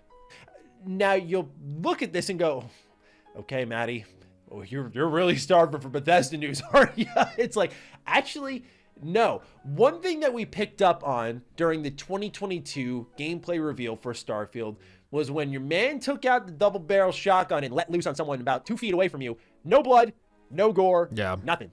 And that was a little bit disappointing, but we were wondering, is it on quality mode? Is it just an early build where this stuff has yet to be implemented? But the big thing was, is there going to be that ridiculous gore factor that we saw in Fallout 4, in Fallout 3, in Fallout New Vegas? Or would that just be specific to that series? Because even in something like Skyrim, you could decapitate your foes when you get the right perk upgrades. So what I did was a little bit of digging just to see what some of the descriptions and breakdowns for respectively Elder Scrolls V Skyrim and Fallout 4 were. Let's start off with Skyrim, where you'll see just a brief snippet says, blood and gore, intense violence, sexual themes, and a use of alcohol. Again, going back to the drugs specifically rather than alcohol. Yeah, blood and gore. Skyrim, I think that again leans heavily into that. I don't think they said that in the video or in the description. Now, moving it over to Fallout 4, you'll see the description is blood and gore, intense violence, strong language, and again, use of drugs, which we already know how that works in Fallout. Now, you'll notice both these games had blood and gore. However, if you go back to Starfield, you're going to see that it was just described to have blood, no gore. So what this likely means, I mean, it's self-explanatory, right? The enemies will bleed, but you're not going to probably be bursting them to bits. I also think in that gameplay that we saw, there was like when you shot people, there was like a blood splatter transparent effect that popped up and like spattered out. It didn't splash on the floor or anything, but it just like it did have a bullet impact blood spatter. This is blood spatter apparently, but it doesn't seem like there's anything here in terms of gore. So if you're expecting that, don't. It's taking off their head. I don't imagine any limbs will be removed in this game. So keep that in mind. Then again, though, when you look at something like Star Wars Jedi Survivor, you were able to remove the limbs of enemies. So sometimes gore, I guess, isn't factored in that way if there isn't blood surrounding it. I don't know how exactly the ESRB fully breaks that aspect down because, again, you're chopping off Stormtrooper arms, not legs, just arms, and maybe that's the lowest you can go before you're pushing into that M rating. But it doesn't outright completely cancel it out. But I would say just get your expectations in check. It's also interesting to see strong language is a factor, although I feel it was somewhat expected because Starfield looks to be shooting a bit more mature, if you will. Whereas something like Elder Scrolls, you're not going to see a ton of cursing. Like, you'll hear gods be damned, but none of that like F-word, S-word. Yeah, you know what I'm talking about. Sorry, I don't trust YouTube demonetization. I don't censor myself like this often. But that's what's going on with the Starfield rating. Just a little bit of a breakdown so you can get an idea of what to expect. Obviously, we're just a short couple of weeks away now, so we'll lay eyes on it. And maybe this ends up being wrong, but that's just my analysis of the ratings breakdown. Let's go ahead and move on over to the Fallout TV show. As I mentioned before, these leaks continue to help Bethesda, continue to help Amazon out. Originally, there was really no faith. The question around a Fallout TV show was quite strong. Like, why are we going to do this? But at this point, I feel like Amazon has to know it's working in their favor. I mean, the amount of videos, screenshots, just blatantly on set. Now they're no longer in this blurry, awful quality. We're getting pretty clear-cut shots of things happening, but note that there's no real story details, script details.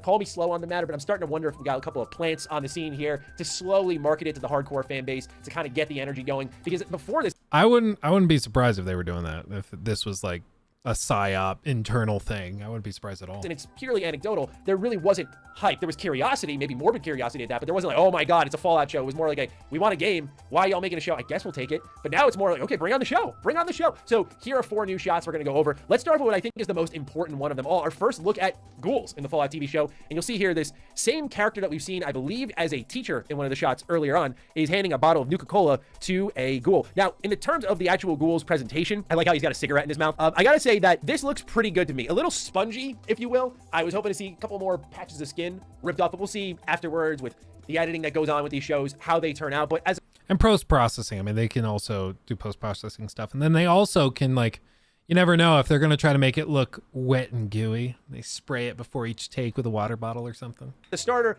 this looks pretty good to me and is a good indication of our first look at ghouls. We already know that we have Walter Goggins stepping in as one of the main characters who will be a ghoul in this show, so I'm very excited to see that angle. And continuing on, we get a look at some in-universe objects like a terminal. And I love the detail here because I'm pretty sure, and I can't tell even when I zoom in because the image is low res, but I think that's a Vault-Tec logo on the ruler. I just appreciate that because it's not going to be picked up by most people, I imagine, especially when you're watching the show, like who cares? But I just really appreciate the lengths they're going to. You can see the Vault-Tec symbol surrounding the window itself, but this terminal... Yeah, man, I'm interested. I don't know. I don't think anybody's doubting their ability to do really, really good work in terms of set pieces and set building and those finer details. These shows tend to be like built, they rise or they fall on their writing. And I just don't know. I don't know if they're going to be able to rise to that occasion. Because also, like, Fallout isn't really entirely about the stories. Like, it's about the smaller stories, but it's more about the world itself, like the wastes, you know, and the world after. So if you can tell the story of the world maybe in smaller vignettes, you could tell the story in a similar way. Almost do like an Octopath Traveler thing where you take like 8 different characters and bring them through in a web. That could be interesting. I don't know. It's going to be interesting. Oh yeah, everybody like the stream. Otherwise Rocky will mock me. Everybody like the stream. Do it. Do it now. Google Pixel Fold available for $1,800. Is it good?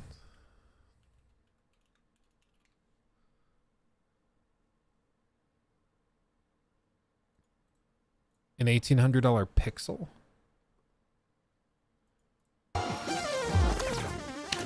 Hey, what's up guys? I'm KBHD here, and welcome to your first look at Google's first foldable phone. It's almost wild that it's finally here. And It's actually, okay, I've had the Z Fold 3 and the Z Fold 4. Both are frustrating as hell to use if you have bigger hands, like me. Because the front screen is like so thin, you can't type on it, you can't do anything. So you have to open it every time. And you're like, I'm just carrying around a tablet that has cellular, basically. But this actually looks like a usable front screen. Hold it and play with it for the first time after all these months of rumors and hype. So the phone is exactly what it sounds like. It's a Pixel with a folding screen on the inside. And we were curious, just waiting to see what it would look like, just because this is the official Google take on what a folding Android phone would look like. So now we've got it. So for a phone like this, there's basically 3 categories that matter: design, hardware specs, and software. And I guess also probably price, but we'll get to that at the end because that's also important. It's an expensive phone.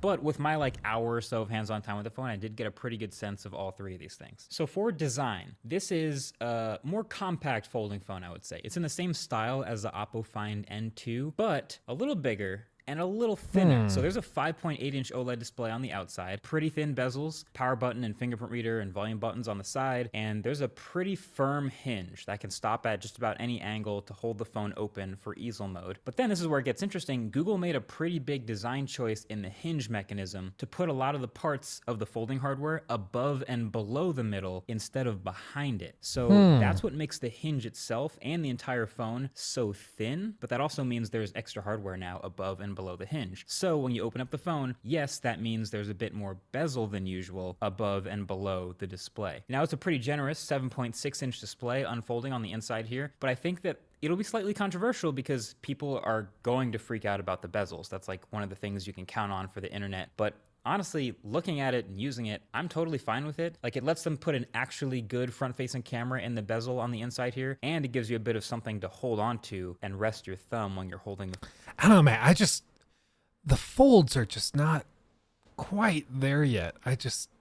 This is better than I think the Z Fold that I've used, like the Z Fold 3 and the Z Fold 4, just because those front screens for me were basically unusable with bigger hands. You just can't use it. This at least looks usable. I don't like the huge bezels. I get why they're there, but I'm also not that confident in spending $1,800 on a phone from guys. I think this is the first folding Pixel phone. So like, do I really want to spend $1,800 on a phone that requires a lot of expertise in the design realm, making sure that the hinge stays properly grounded and that it doesn't break? Like Nikki's Z Flip 4 here, I showed you guys this a while back. Her hinge broke randomly one day. She set it down in the cup holder of the car, and then when she tried to open her phone to like whatever, answer a call or something, it just broke. And it doesn't open past here now. I have to send it off to service. I keep forgetting to do it. It's insane. Like, but these guys have done a lot of folding phones. This is their fourth one, and they're still having problems like that. So what makes me think that Google's going to get it right on the first try? You know? I don't know. I don't know if I'd put $1,800 on that. Just wait for Apple. I don't know if Apple's going to do it. It's like everybody kept saying, I'm going to wait for Apple to do a touchscreen laptop. Like, the iPad is their touchscreen laptop. They're never doing it, because one of the things Steve Jobs said is, he's like, it's incredibly stupid to have a laptop and then have your hand outstretched touching the thing you have to stare at. He said that doesn't make any sense. A laptop is for serious work. We don't do that. And Apple has stuck to it. They haven't done the touchscreen laptops like that, but they have the iPad, so they sort of did, but not really. Maybe Apple does the folding phone. I haven't seen anything that's like super verified that they're going to do it. I know they're messing with it. They have prototypes, but it's at least 3, 4, 5 years out before they would do anything with it. Yeah, they're too focused on AR, VR now. Yeah, I'm really weirded out by that. I don't know what that's going to look like. Well, I mean, I know what it's probably going to look like. I just don't know what, like, if it's even going to be usable. One thing I did hear the Waveform podcast guys doing, MKBHD's podcast, they were talking about the Apple AR headset, and they were saying that it was probably designed for like professionals, for like app developers, which is potentially interesting. Like, I don't know. I guess you got to get it in the hands of devs before you get it in the hands of everyday consumers, because at least the devs can build software for it that could make it worth using. So I don't know. My buddy is on his third folding device, but he loves them, says customer service is fantastic. I think they understand, at least Samsung so far understands, that there's a lot of potential for things to break and go poorly. And if they want people to continue buying folding phones, they need to make that process of repairs and replacement pretty smooth. Because like, if I go in and I say, hey, the hinge just busted on this randomly, it's less than a year old, I want it fixed. If they make that a super headache experience and just miserable, am I that likely to go and buy another one? No, I'm probably not doing the folding thing again, at least for a good long while. But if they make it super easy and effortless, like, oh yeah, absolutely, absolutely. And then they come in and they replace it, send me a replacement one super quickly, and it's headache free, hassle free. Then I'm like, okay, so even if it breaks again, it's not that big of a deal. So I need to send it off to service. I just keep forgetting. I'm going to leave it on the desk so I remember to do it later. But anyway, on the call with Nikki, she said that she needed help with Locky. She was about to get back at about 1:25, and now it is 1:26. So I know we're ending a little bit early, but I'm going to wrap up here so that I can go help the missus with the little one and tackle that. On Friday, we're going to be playing Tears of the Kingdom, which is crazy that we're here, but it's going to be awesome. Tomorrow morning, reviews for Tears of the Kingdom drop. So we'll keep an eye on that. And then Friday, hopefully we'll have a video. If not Friday, we'll put out and I tried Tears of the Kingdom on Friday or on a Saturday. So we'll do that. We'll also do the podcast as far as I understand it. So we'll do the podcast. And then my guess is most of the podcast on Friday is going to be talking about Tears of the Kingdom. So we'll probably like pull it up and actually show the game on stream. It's going to be interesting. It's going to be fun. But thank you everybody for joining me, for chilling with me. I love you all dearly. You guys are wonderful. And I will see you very, very soon. Okay. Hugs and kisses. Stay safe, everybody. Thank you to all the new members and donos. Thank you to Sean for the poggers donos. Those were wonderful. And I'll see you guys in the next one. Stay safe. Hugs and kisses. Bye-bye.